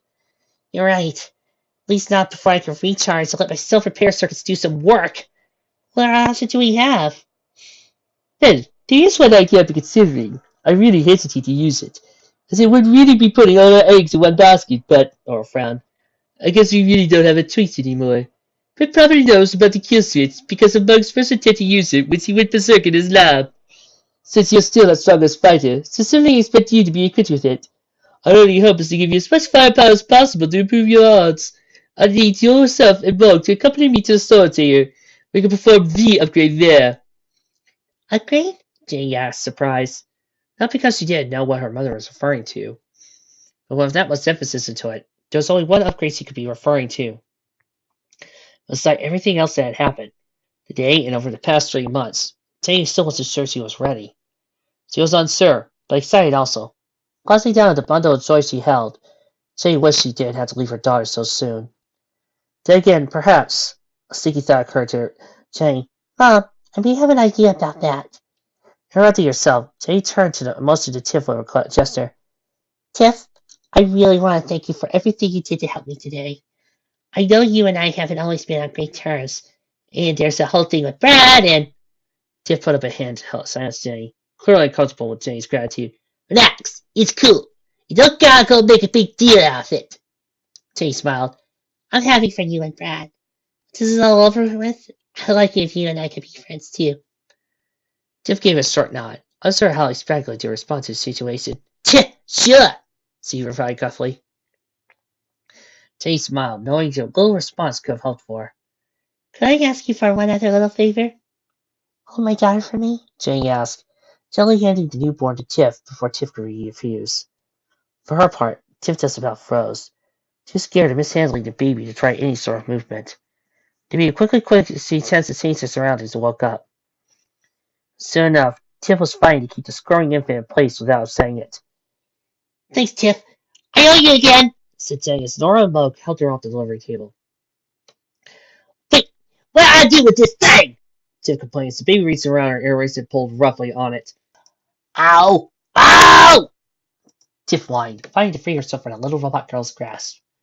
Looking down, Tiff noticed that XG-1 had somehow grabbed most kill switch suffice off the nearby equipment tray, and it immediately stuck it in its tiny mouth and began to suckle and chew like a pacifier. Tiff wasted no time in snatching the gizmo away from the baby, stuffed it in her back pocket before anyone noticed her lack of babysitting skills. The baby began to wail, wanting its toy back. You know, you're not like your mom. You only been here for 5 freaking minutes, and I'm ready to pin my butt. Tiff complained once Jenny and the others were out of sight and earshot. Like getting better solutions, Tiff offered her index finger to the XG-1 as a replacement pacifier. The baby eagerly accepted the fingertip and settled down. Tiff felt it start to suckle, secretly searching for a port to download data from. After witnessing Jenny's labor, Tiff had just been ready to go and have her tube tied at the first opportunity. But now, standing here with the baby in her arms, she was having second thoughts about that. This wasn't half bad. Ouch! Tiff yelled when the baby unexpectedly bit down with his lone tooth. Oh, you teased it already, huh? Let me explain why you're such a handful. A jolly finger. Tiff could see the baby was ready to start crying again, so she switched tactics. Crazy her throat and began, Hush, little baby, don't sing a word. This song is a bit absurd, but if you don't want to hear me sing, Mama's gonna give you an ASCII string, and if that ASCII string gets hacked, Mama's gonna buy you a software crack, and if that software crack has bugs, Mama's gonna give you lots of hugs. Tiff glanced down and noticed that Jenny's baby had drifted off to sleep again, so she ceased her approved lullaby. That was easier than thought. Maybe one day, way in the future, mind you, she could get Brad to give her one of these of her own. Worried, Tiff hoped that Brad was okay. Lungs burning, bare feet blistering, muscles straining, Brad dashed at full speed to the top of the stairs of his house. In the end, he counted the remaining seconds. 6, 5, 4. Brad flung over the door to Tug's bedroom, spotting his brother tied to a chair in the middle of the room. The deadly booby trap about to go off. 3, 2. Brad dashed forward, seizing the jaws of the trap with his bare hands. 1. Brad flung the thing into the air, saving Tug from menacing decapitation, just barely avoided losing some fingers himself. With a snap, the trap went off, lying down into the air, clearing the ground. Not wasting time thinking about the close call, Brad instead focused on tying Tug's bonds.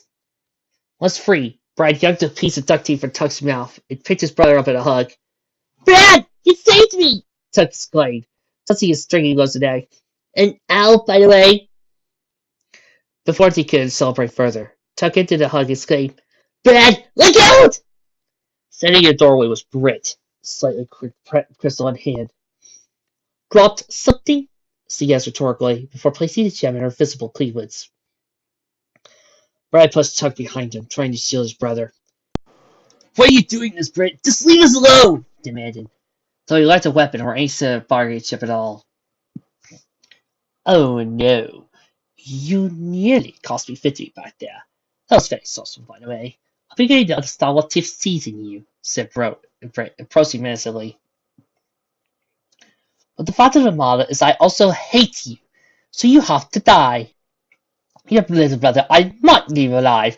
If he feels that way he's older, he might make a nice cabana boy. You have no idea how you became immune to the Chris's abilities. saying Brett, reaching forward and seizing Brad by his collar. She was easily able to hoist Brad off the ground. Struggles meaningless to her. Gratingly, she looked Brad over and drifted into a monologue. Obviously, it has something to do with that scar I gave you. But otherwise, you seem to be still a normal teenager. So I have no trouble with finishing off the old-fashioned way. Kicking and thrashing for all he was worth, it didn't seem to be much Brad could do to stop her.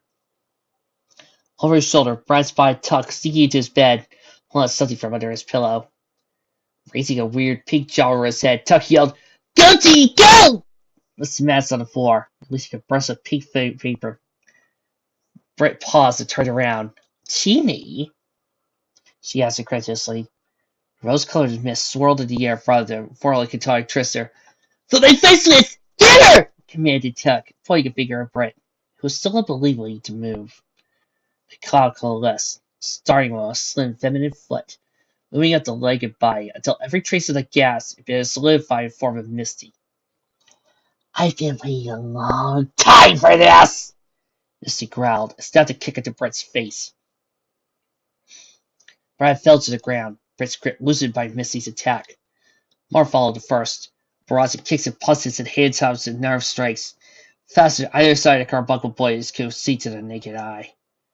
In a sarcastic, fraudulently polite tone of voice, Misty said, "To answer your question, Brett, as it turns out, no. My gas sword doesn't need to eat or breathe." Her expression turned to one of oppressive rage.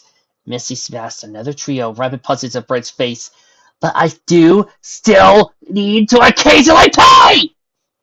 A momentary transformation into vapor assisted Misty into performing a leaping double kick, slamming both legs into Brett's belly and sending the villain hurtling out the door of the bedroom and into the hall. Turning to Brad and Tuck, she instructed, "You two look for an opening to get out here. I'll take care of Miss Crust." Then she took to the air to follow her opponent. "Misty, wait!" Brad cried and reached a hand to stop her, to warn her about Brett's reality-warping pip crystal. But it was too late. Misty had already gone off to continue to battle against Brett.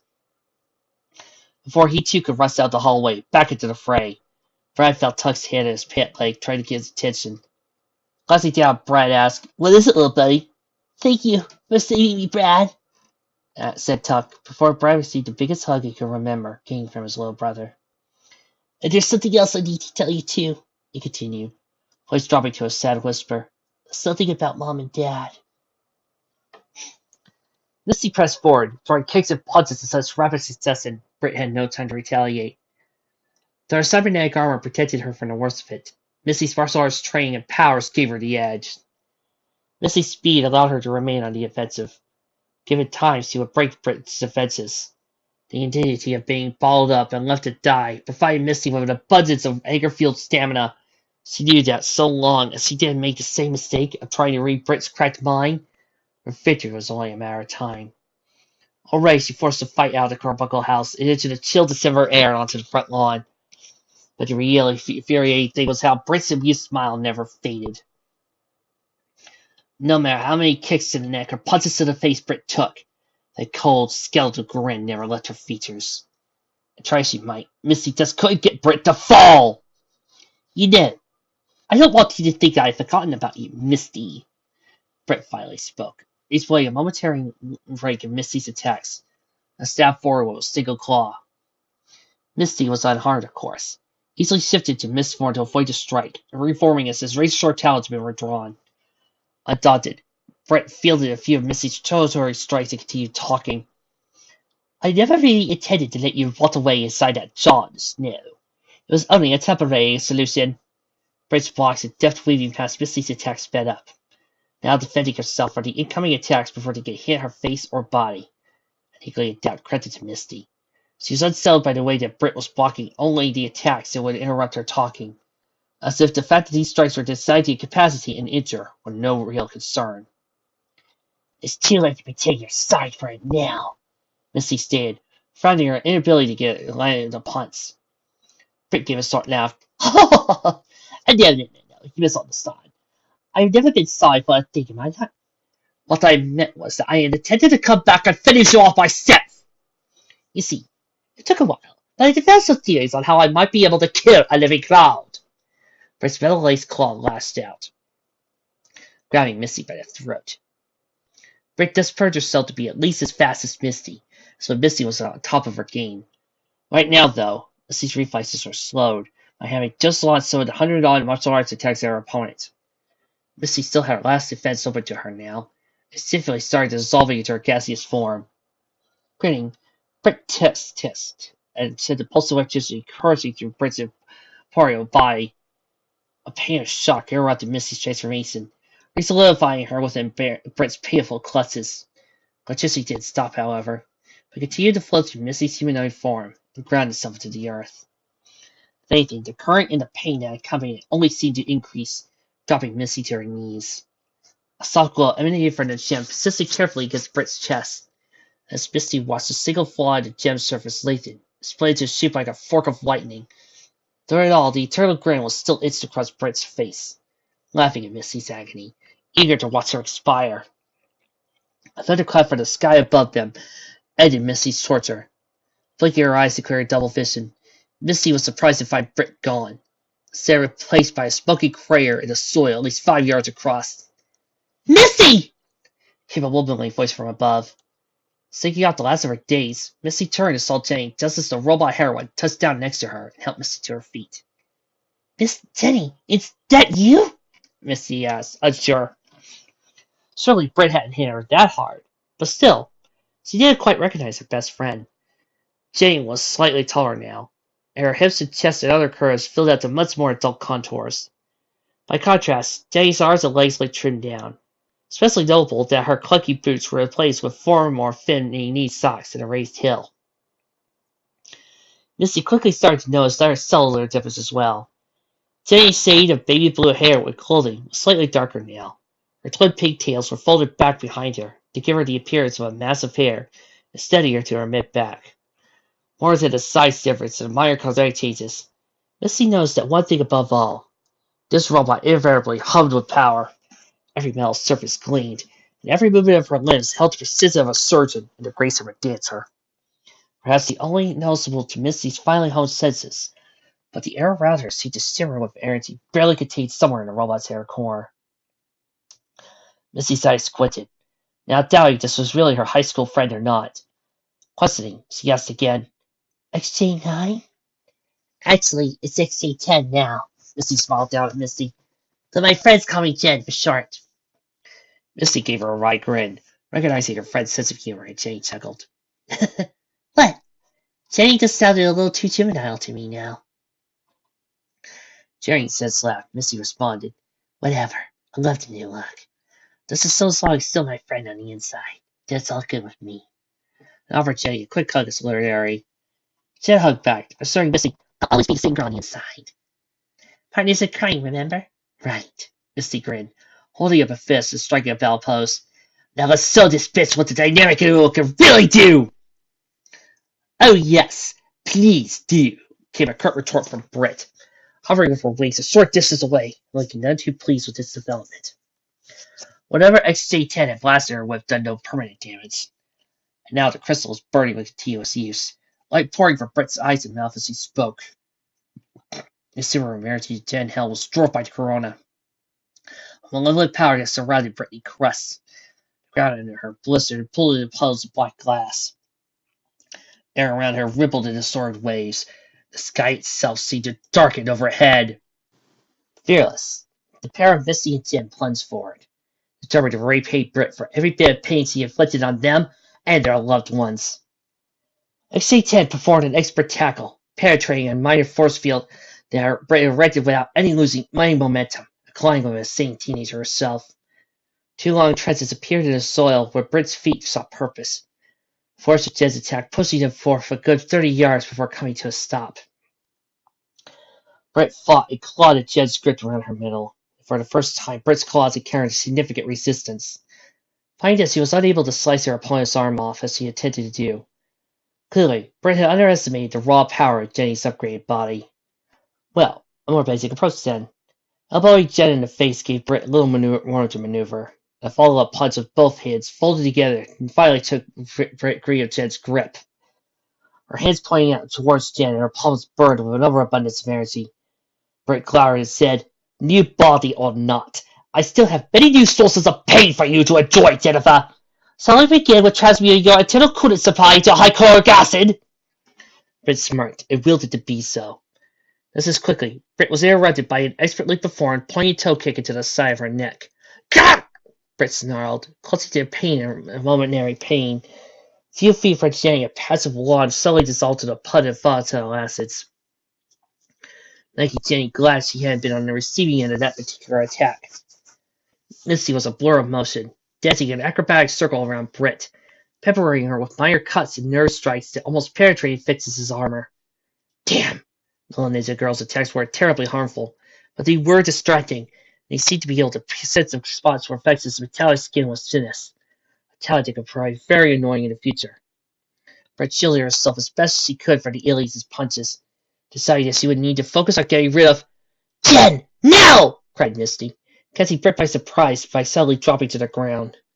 A brief moment passed, and Britt just had enough time to look back as XJ-10 had inserted the artillery large cannon she had transformed into before the first shot was fired. A single summoning into Crystal's defensive properties was all that saved Britt from being blown to smithereens. The impact of such high ordnance sent Zorai's team sailing through the air, crashing through the wall of Jenny's house. The dust swirled in the air, gradually starting to settle in Britt's prone form. Get up. There's still work to do. Shaking her head, Britt pulled herself out of a momentary blackout and back into consciousness. Rather than finding the robot and ninja waiting to continue to fight, steady before her was her cousin Tiff. Britt scuttled about debris, hitting her created, pulling herself to her feet in defensive posture. Britt, settle down! Just stop, okay? Tiff was adamant, but Britt could still feel her fear lurking below the surface.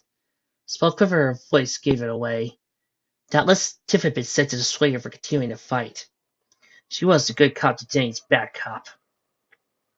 A familiar face amidst a world of hostility, that he might hope he could convince Britt to spare them. Why should I stop? Britt demanded. I'm doing exactly what I've always wanted to do. I am destroying Jenny! If only you could understand how good it is. I could feel like I could eat lightning across thunder! Tiff held out her hands in a pleading gesture, following with pity.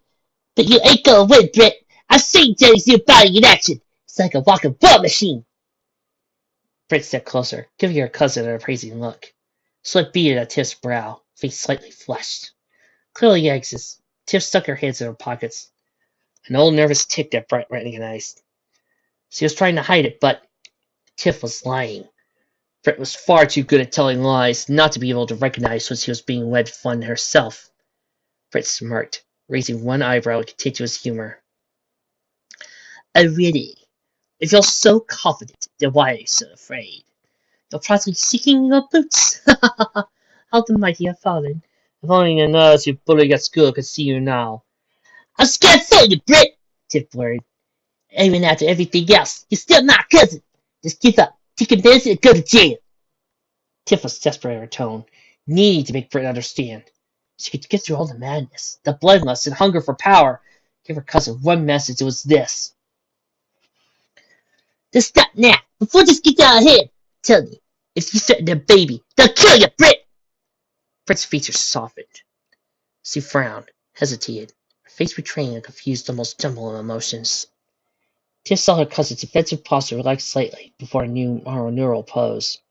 She remained conscious, taking a slow step forward. Tiff extended her right hand towards Britt in a friendly gesture.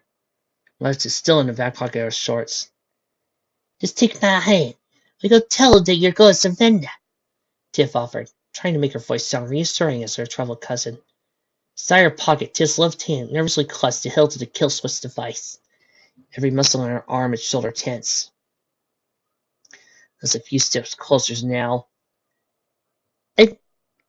Then everything would be like before, right? Said Britt meekly, her eyes growing moist and lower lip trembling. Tiff nodded, keeping her voice as calm and soothing as possible.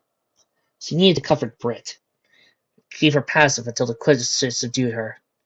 The fingers of Tiff's left hand twisted around it, ready to make her move. Offering a warm smile, Tiff softly cooed, Yeah, that's right. Just like before. That's exactly right. Wrong! Snarled Britt, lunging forward and seizing Tiff by the neck. In an instant, everything about Britt had changed from passive to monstrous. Fool me once, Britt sing-songed as he pivoted, and followed Tiff bodily through the Wakeman's living room window.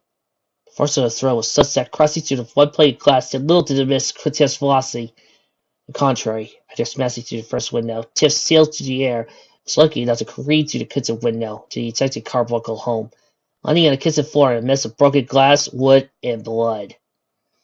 Dazed from the impact and rapid drop in blood pressure, Tiff nevertheless scrambled about, searching for the kill switch device. She had to find it. It had been entrusted to her by Jenny, and their plan had failed. Glass sliced Tiff's fingers as he crawled to the kitchen floor. Searching, she had to find it. Fred had been right. Tiff had been lying about XJ1. Really, she had no idea how strong Jenny's new body might be. The way Jenny's mother talked about it sounded like the fight would be a close one. Kill switches are ace in the hole. In case XJ10 couldn't outbite Britt. And only Tiff could find it. Gotta find it! Gotta find it!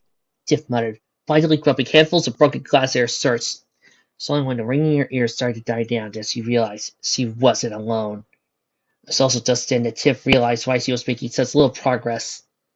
The painful landing had seam spots. It was impossible to locate the kill switch device or even have any idea where she was right now. A hand on her back, between her shoulder blades, made Tiff's heart jump to her throat. Was Britt here to fire her off? Tiff! Spoke Brad, concerned. Tiff exhaled, immensely relieved to hear her boyfriend's voice again.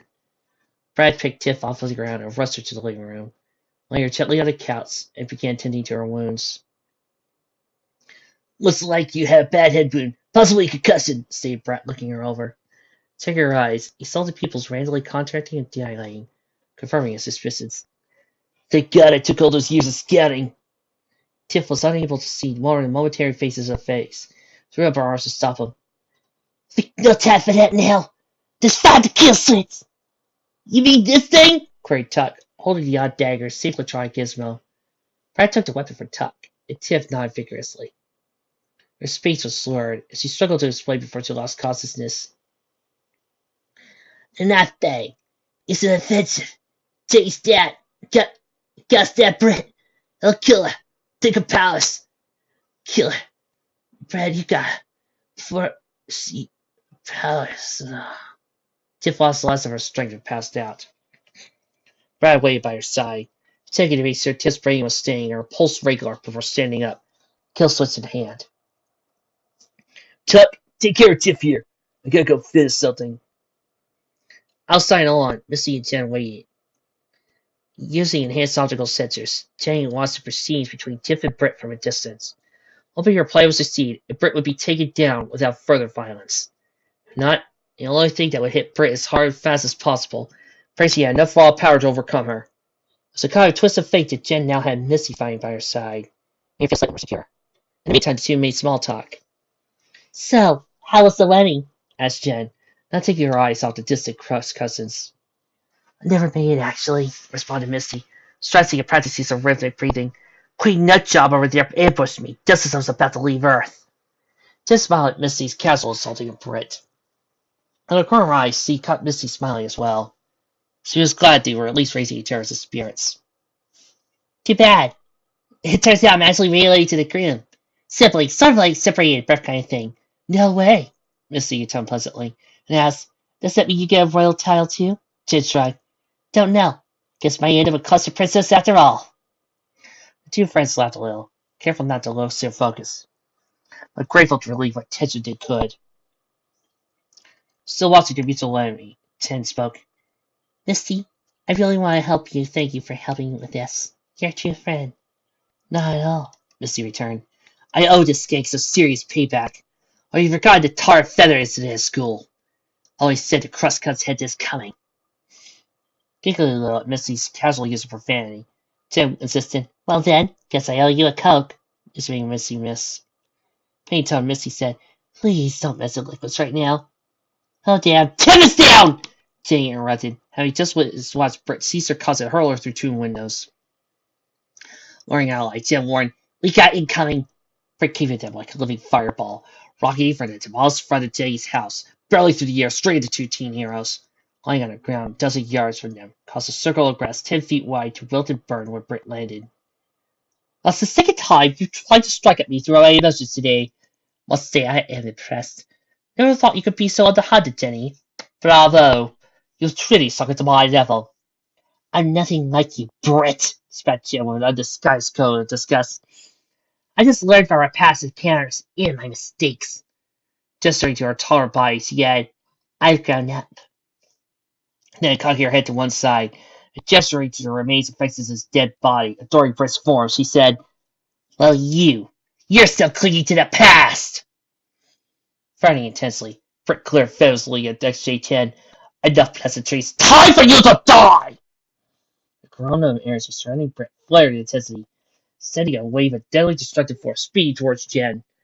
Only the became accelerator of XJ-10 model gave her a chance of avoiding it, and even then it was a close call. Tucking her legs in against her body, she dived to the side. Jen just barely managed to keep her lower half from being disintegrated. Hitting the ground, she rolled once and then sprang back to her feet, already unfurling 2 rows of rocket pellet grenades from within each shoulder. The advanced targeting appeared, and XJ-10 body gave her a target lock as soon as she thought about it. A dozen grenades streaked off through the air to meet their enemy. With a continuous snort, Britt's eyes flashed with light, and the grenades detonated in midair, releasing bursts of impressive streamers of confetti instead of explosions Jenny had intended.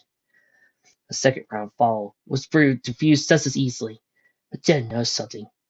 With each use of her powers, each entity of reality, the pip crystal flashed as energies were released, cracks flawed as it grew.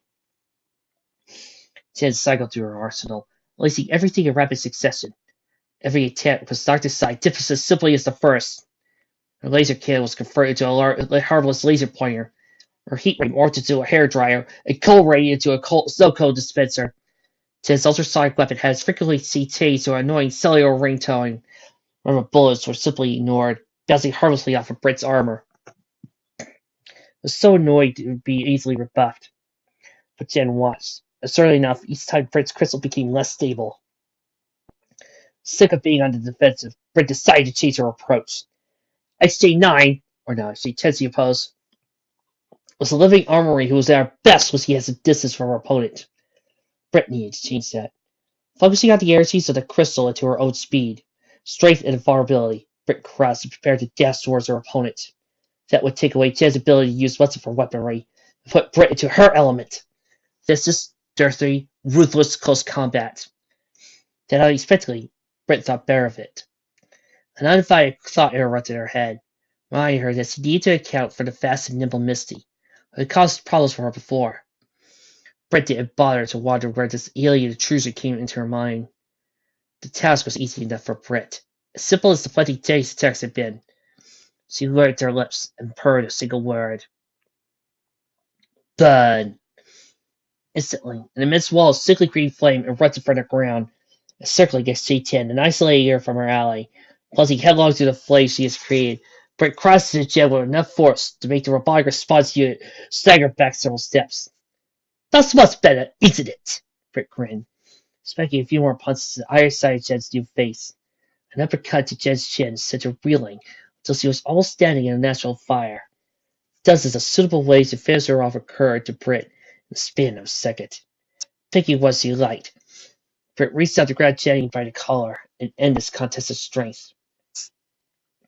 If you thought this was going to be that easy, you got another thing coming, stated Jenny coldly, grabbing Britt by her wrist. Pulling forward to a trip, Britt tumbled to the ground and got a face full of dirt, followed by Jenny landing softly on top of her elbow first. Jenny's opponent squeaked in pain and surprise, but not in submission. A quick buzz of her wings shook Jen loose, and a sweet kick knocked Jen to her side. Another flash of Britt's crystal created a pair of burly animated rock-hewn arms out of the substance of the ground to sustain XJ-10. Britt stood over her, gloating. You may be more powerful than you were before, but it's clear you don't have much idea how to use it. Me, on the other hand, I am a very creative woman, and you'll be... Momentary confusion washed over Britt, causing the wall of flames to die out, allowing Jen a chance to struggle free of her bonds. While Jen was dispatching the arm protruding from the ground, Britt quickly realized what had stolen her air. Misty was here, attempting to cut off her oxygen by filling Britt's lungs with herself. Clever. Instinct drove Britt to clutch at her throat. Her face started to turn purple from oxygen deprivation. But Britt wasn't finished yet. Summoning the power of the crystal once more, Britt focused on a very specific form of pain and forced herself to exhale. The crystal's fragmentation increased with a faint sound like cracking ice. A frosty cloud of gas poured out of Britt's mouth. Just as she predicted, the cloud Britt expelled quickly collected, solidified in front of her.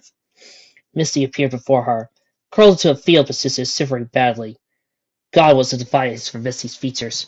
Her lovely lavender skin turned a shade of blue with frostbite. Most of her body was coated in a fine sheet of frozen water. A moment was spared to observe the way the small particles of Misty's body were slowly sublimating back into vapor, as she desperately tried to return to her mist form. The Brit struck. Her kick blasted right through Misty's vulnerable form, sending up a cloud of blue lavender snow that quickly drifted through the air, eventually settling on a frozen pair of haphazardly dismembered arms and legs. About that list, I had 2 or 3 other ideas I wanted to test out as well. Brit smirked, turning back to the old Jen. Seeing the crumpled remains of the arms that Brit had created, she looked around and asked aloud, "Now, how have you gotten to?" A shake Ted plummeted from the sky, hitting Brit like a living meteorite. Jen had hoped to catch Brit by surprise, and it mostly worked. Festus's armor did what it could to protect her, but only lasted a minute. Effective use of the pep crystal allowed Brit to survive at all. As it was, she was still thrown by the force of the impact of the large arc, though the rows of bushes had the edge of the Wakeman property and onto the street pavement. Brit came to a stop within a tread stuck by her impact, severely shaken. A few pieces of armor had came loose, exposing her left thigh and her right ear. Before she could even stand up again, XG-10 was attacking, smashing her to the ground with a hammer so large it seemed comical. She might even laugh if not for the punishment she was taking. The blows rained down again and again. Once more, Brit blacked out. "Keep fighting! There's no stops on the road to glory!" Jen wanted to scream in rage and frustration with each fall of her hammer, but words failed her. Anything she might have come up with had just been used as fuel for Brit to taunt her with anyway. Instead, she focused on doing as much damage as possible, for Brit recovered. It was a surge that expanded. As Jen's atomic hammer, as Dora dubbed it, detached itself from Jed's arm and fell to the ground with a metal shrug from Brit. Pulling herself from the crater, Brit slowed down, but wasn't enough to stop her. Brittany Crust slammed into Jen, a shoulder check into Jen's middle, taking them both to the ground. Brit crouched on Jen's hips, pinning the larger woman's arms to the ground with her own. At this range, Jen had no means of dodging, of avoiding any pit crystal reality as that Brit directed at her. "Stay still!" hissed Brit. With a surge of life from Brit's chest, Jen felt her motor seize up and stall. The color drained from Jen's face. The circles in her chest began to convulse. All the strength drained from her limbs. Her weapon systems going offline. This range, Jen could just see how close the pip crystal was to erupting. Every use of its energy further destabilized the crystalline matrix, breaking apart, eventually rusting and falling in an explosion. Brit didn't seem to realize it either. But it was only useful if Brit kept relying on it. Now she didn't need to. XJ-10 was at Brit's mercy, suffering the robotic equivalent of a heart attack. Jen ceased her struggles, head and limbs going limp. Brit grinned, knowing she had won. Finally, I could take my revenge. Slowly, and with such precision and minute attention to details that you've never seen. That's all Jen could do, was watch. Her internal sensors told her that her self-repair circuits were at work, busily attempting to re-spark her engine. But the eager look on Brit's face told her that she wouldn't last long. With the power to edit reality at her whim, Brit doubtless was trying to decide which innovative torture to use first. But at least then, the next attack would finish them both off. The pip crystal would crumble and detonate, and Jay's newborn XJ-1 would survive. Sheldon, Nora, and the rest of them would have survived. Jen only wished she had the energy to close her eyes, so she wouldn't have to look at Brit's satisfied face. A strange whir surrounded the breeze. Something small flashed and reflected the sunlight. It struck Brit in the side of her head, bedded itself into the ground next to Jen. A ninja throwing star? Brit's expression was priceless. Shock, anger, fear. Brett technically reached a hand to touch her exposed ear, and shrieked when 3 cords were dragged to the ground, sliced cleanly off. Ah! Brett screamed, clutching the blade stump in her right ear. Standing, Brett whirled around and spotted Misty lying at her side with a blasted yawn. Misty looked like death warmed over, still mostly frozen and having yet to reform 2/3 of her body. But she had an eye to aim with and an arm to throw with, and her friend needed her. Brett walked over to where Misty was laying, murder occupying her thoughts. So, freezing isn't lethal to you, hmm? Brett taunted, though there was no trace of the former humor in her voice. Then, we'll just have to go down the list. How about an acid bath, or an industrial compressor? Something's got to work, and it'll be fun finding out what! No, not like this. Brett was supposed to use the last of the crystal Xerxes on her, not Misty, not her friend. Jen didn't want to watch, but couldn't look away. Her engine was restarting. She would have her strength back soon, but not soon enough to prevent this. Brett closed in on her prey and stood down to grasp Misty in her claws. Why wasn't she using the pip crystal? Has he figured it out? Perhaps he could sense the remaining energy within the crystal somehow. It seemed believable now. Turning Misty's head to one side, Brett leaned in close, like he was going to kiss her. Jane was confused, unable to see exactly what was happening. And Misty's pain, a cry of pain, and a quick glimpse of Misty's ear between Britt's fangs told her a story, and it made her sick. Constantly checking the time left until she was functional again, Jen almost didn't notice when someone new stepped into her field of vision. Stealthily, his feet glided over the reins of the lawn, his movements making only the barest sounds. The dagger-like kill switch was held tightly in his right hand, still wet with Tiff's blood. Brad knew he would only get one shot at this. One snowball's chance in hell. Britt was preoccupied with Misty, engrossing in the administration of horrendous amounts of pain.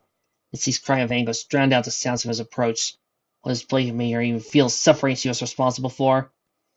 Brad approached as close as he dared, crouched low, legs tensed, spun like coils of steel, launching him off the ground towards his foe.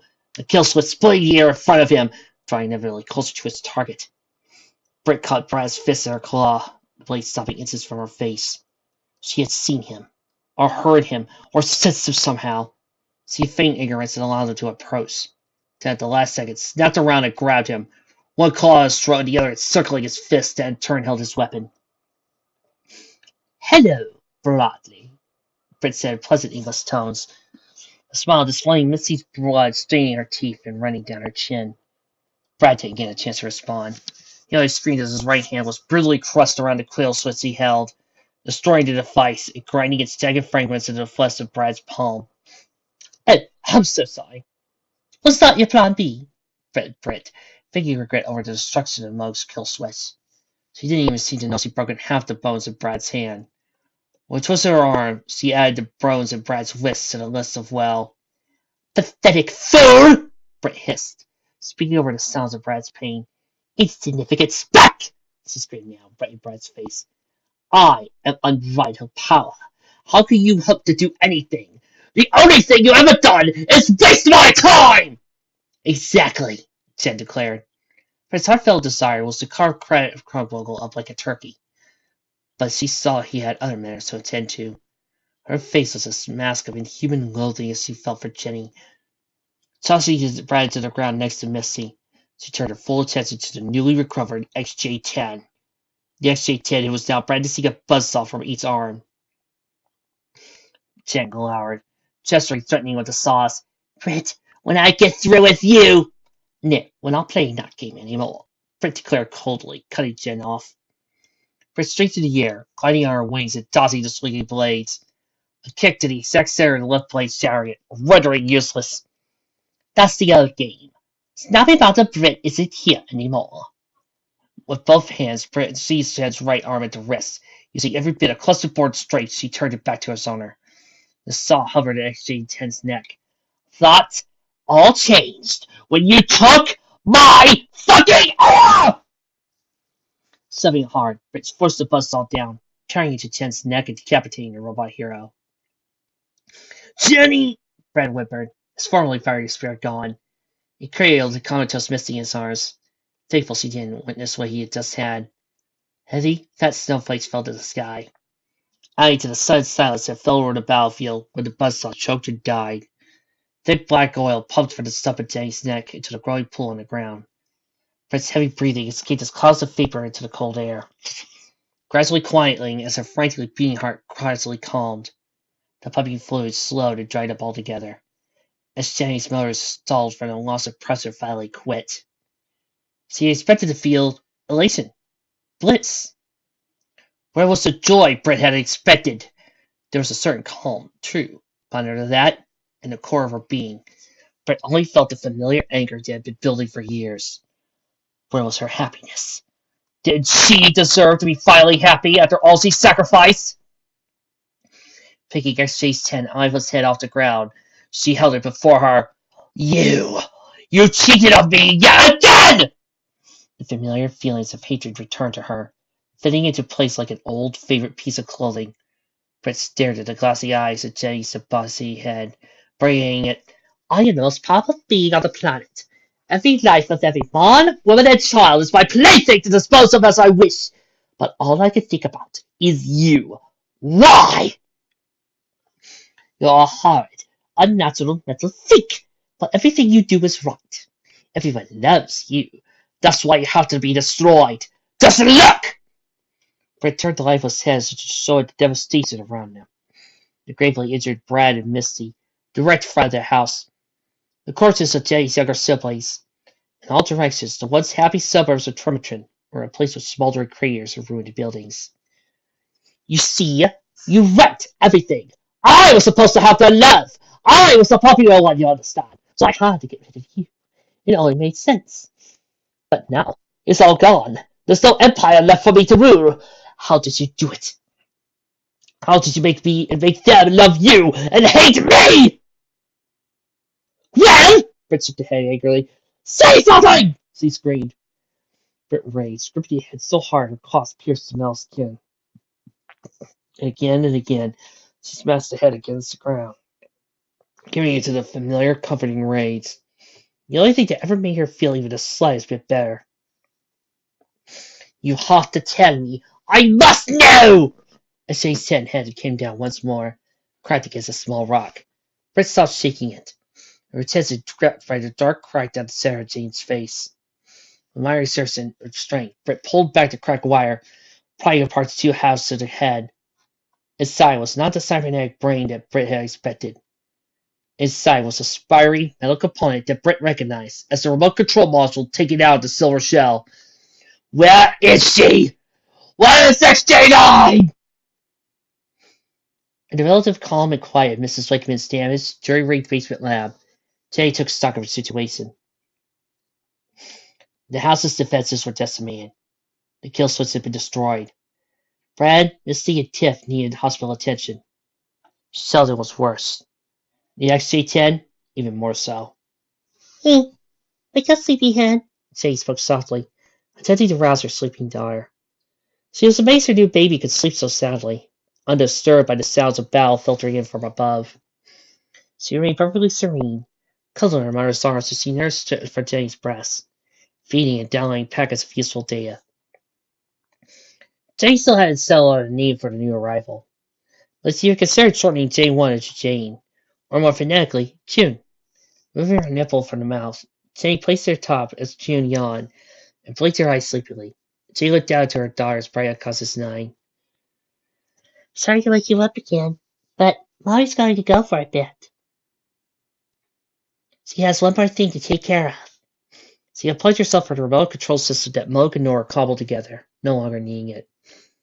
Doubtless, it would take her mother quite a while to rebuild Jenny's adult form, possibly trapping Jenny in her teenage XJ9 body for years longer than she intended to be. But that was okay. Jenny didn't mind being a teenager. She had gotten quite good at it. Her remote control had transmitted the full extent of the damage to Jenny, so she knew that the head had been smashed open and the remote control device had been found. It's reasonable to assume that Britt would deduce where she was hiding, and she could seek her out here. The one edge was still in play that the pip crystal had reached the limit of what it could do. That made Britt vulnerable. She wouldn't be able to draw power from it to warp reality anymore, unless she was unaware of the crystal's stable nature, or she was suicidal. As crazy as Britt now was, she had displayed any suicidal tendencies yet.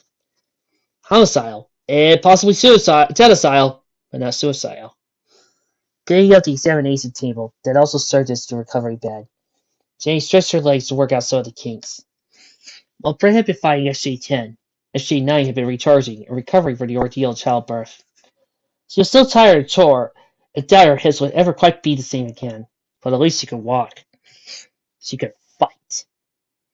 It was nice to have her old stomach back, too. Swollen belly had been removed now that was no longer needed. I prayed to see boobs were still here, because those she could work around. Jane's mind returned again to her concern for her friends. They all sacrificed so much for her. And for what? The progress so far was a few chunks of armor and 3/4 of an ear. The struggles between her and Brittany Crest now. She couldn't expect any more help from her friends and family. Jane had also sent Mug and her mother away for the time being, said to provide what medical attention they could for poor Tiff. Jane now understood just how fragile her family could be. Didn't want to repeat what happened to Sheldon, Jane said sadly. His unconscious body had been too heavy for any of the others to move to a safer location. Now Jane didn't have the time to. Rooms to the basement and lab would be safe enough, though, since Jane didn't intend Brick to get past her. Jane crouched down until her face was level with her fiancé, child in her arms. Sheldon, I know I asked a lot from you in the past. I need to ask you for one more favor. Placing the Beeling XJ1 in Sheldon's remaining arm, Jane kissed her child and then tucked her securely against Sheldon's dented chest. Jane leaned forward to give Sheldon a pick on the lips, hoping he could hear her in his dreams. Take good care of her. As he whispered and stood. Without further hesitation, Jenny ascended the stairs to the ground floor, seeing the records of her home and her sister spread all about it. It's getting later in the day now. Through the gaping hole in the front wall where a door should be, Jenny could see the sun was starting to set. Waiting for her was Britt Crust, disheveled and missing one ear, but still standing proudly on the lawn. Perhaps proud of all that he accomplished today, but Britt not smiling or grinning as she won't do, nor was she madly ranting as she last had been. She stood there with a natural frown, staring back at Jenny as intently as she was being regarded herself.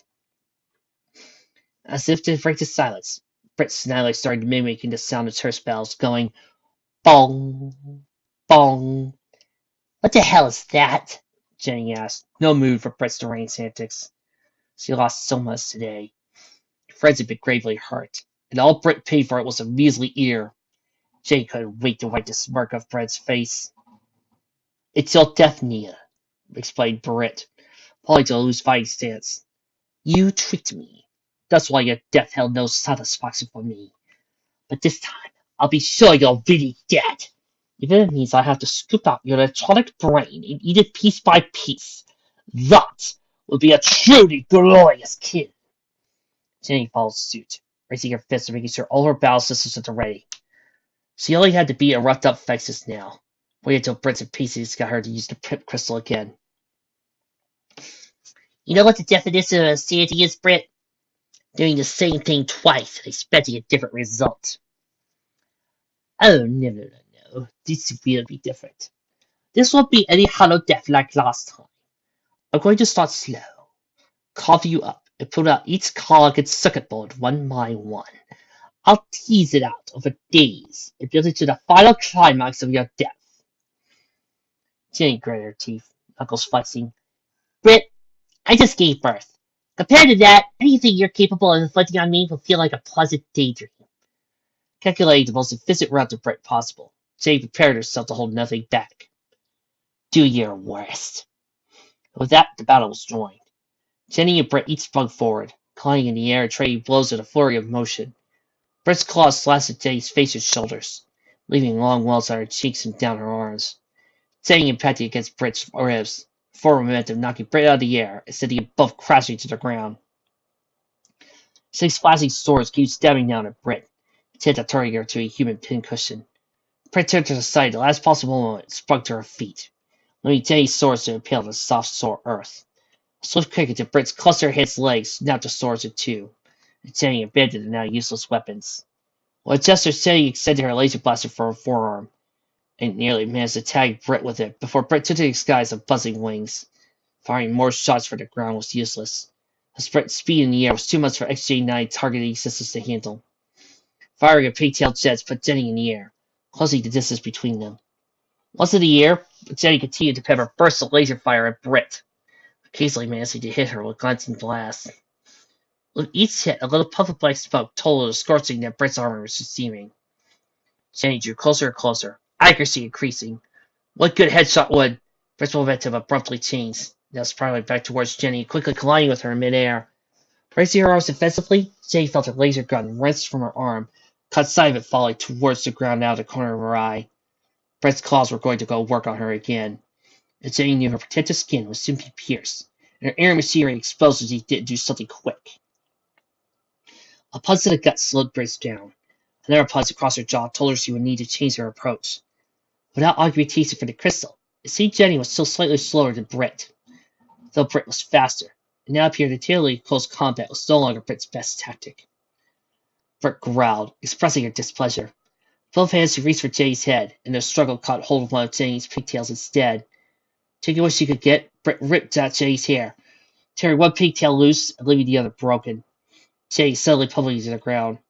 The last minute cats allowed Jenny to snag hold of one of Britt's ankles, making Britt's flight droop with added weight, of wings being like mad to maintain altitude.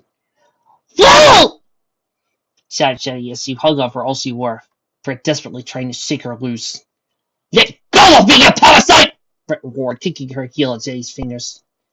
They were gradually sinking towards the ground, but Jenny knew that if Britt got away from her now, she would circle of the skies to strike at Jenny at her leisure. Something had to be done. Jenny no longer cared about pulling her punches.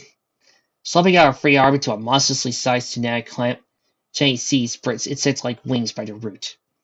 Without buzzing the wings to keep them aloft, both combatants were now dropping like stones. With only seconds before they crashed on the hard ground below, Jenny exerted all the strength her wicked body could muster. Her arms flexed, harder. The sickening sound of tearing flesh hung through the air, thrusting past her audio sensors. Britt's pain and horrified scream, snapping bone. Impact! The trajectory had landed them at front steps of Jenny's home, tearing up debris and leaving Jenny cushioned by the small body of her dead siblings. Britt had landed on her front, a short distance away, and was bawling her eyes out. Now they were on the ground. Jenny could see the extent of damage she had done. Drawing on every reserve of strength, Jenny managed to tear Britt's wings off, but not as he intended. The armor of Britt's back now had two gaping, bloody holes where the wings had formerly been attached.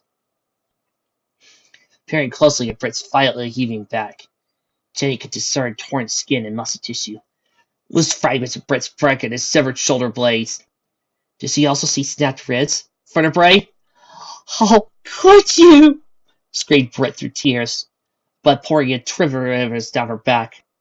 Stumbling a bit, Britt grabbed a chunk of XJ-9 and ate and made her way to Jenny. "My wings! I was like an angel! A beautiful, perfect angel!"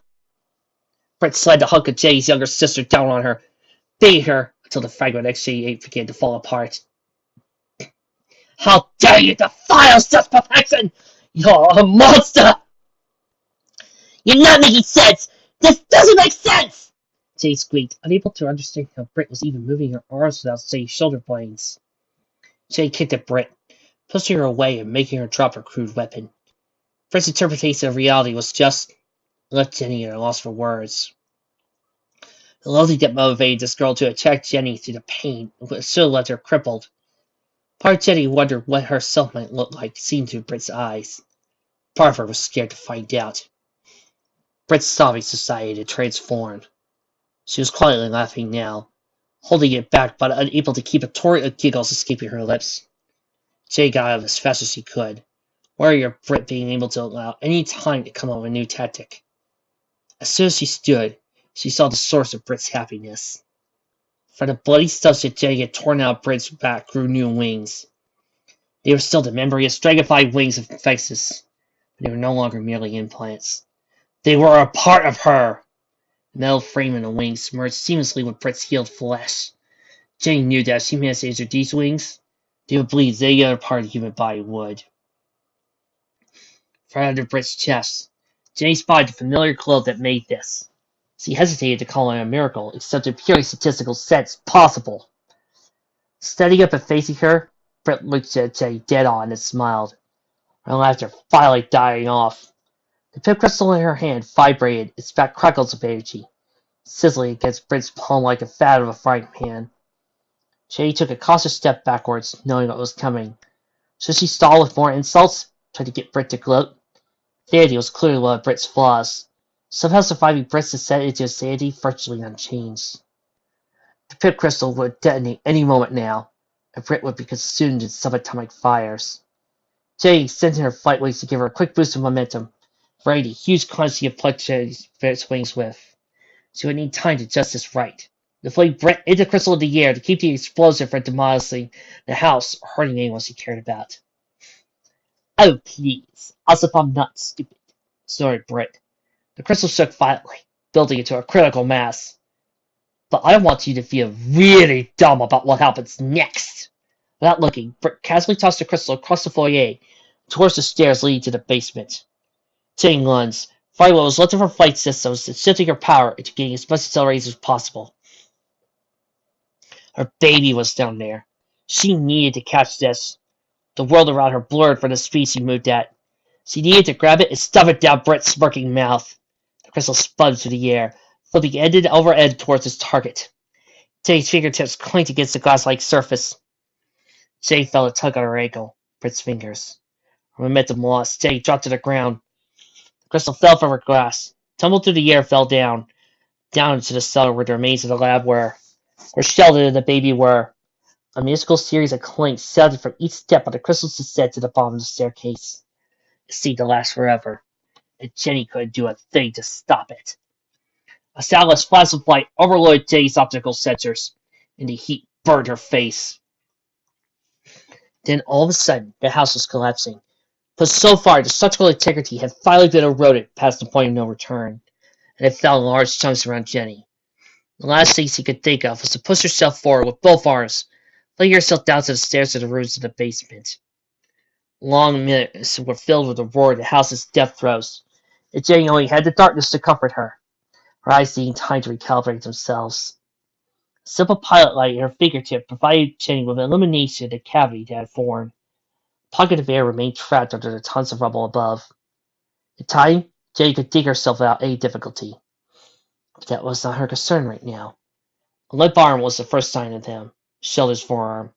His right hand protruded from the wall of rubble. Jenny scratched and clawed at the dirt, the broken bit and mortar and bits of science equipment. Little by little, she uncovered more on the arm. Dad was frustrated as fresh debris fell in from the above to fill in the progress he made. Her vision was blurry from the explosion, and tears seemed to stream freely from her eyes. She made it past Sheldon's elbow. She could see his twisted bicep now, the armor plate nowhere to be seen. Now to his shoulder, the blacker remains of the armor crumbling under his touch. She almost didn't notice the cold hand on her shoulder. They're dead, you nitwit. Jenny ignored her, continuing to dig. The debris fell in again, pushing her progress back to Sheldon's elbow. Jenny didn't care. She dug, to the shoulder, to the chest plate that had been warped by the intense heat, largely melted in an unrecognizable shape. Britt hissed at her. Give it up already! You have 4 pressing matters to attend to. You, I, and Death have an appointment to keep! Jenny remained focused on her task.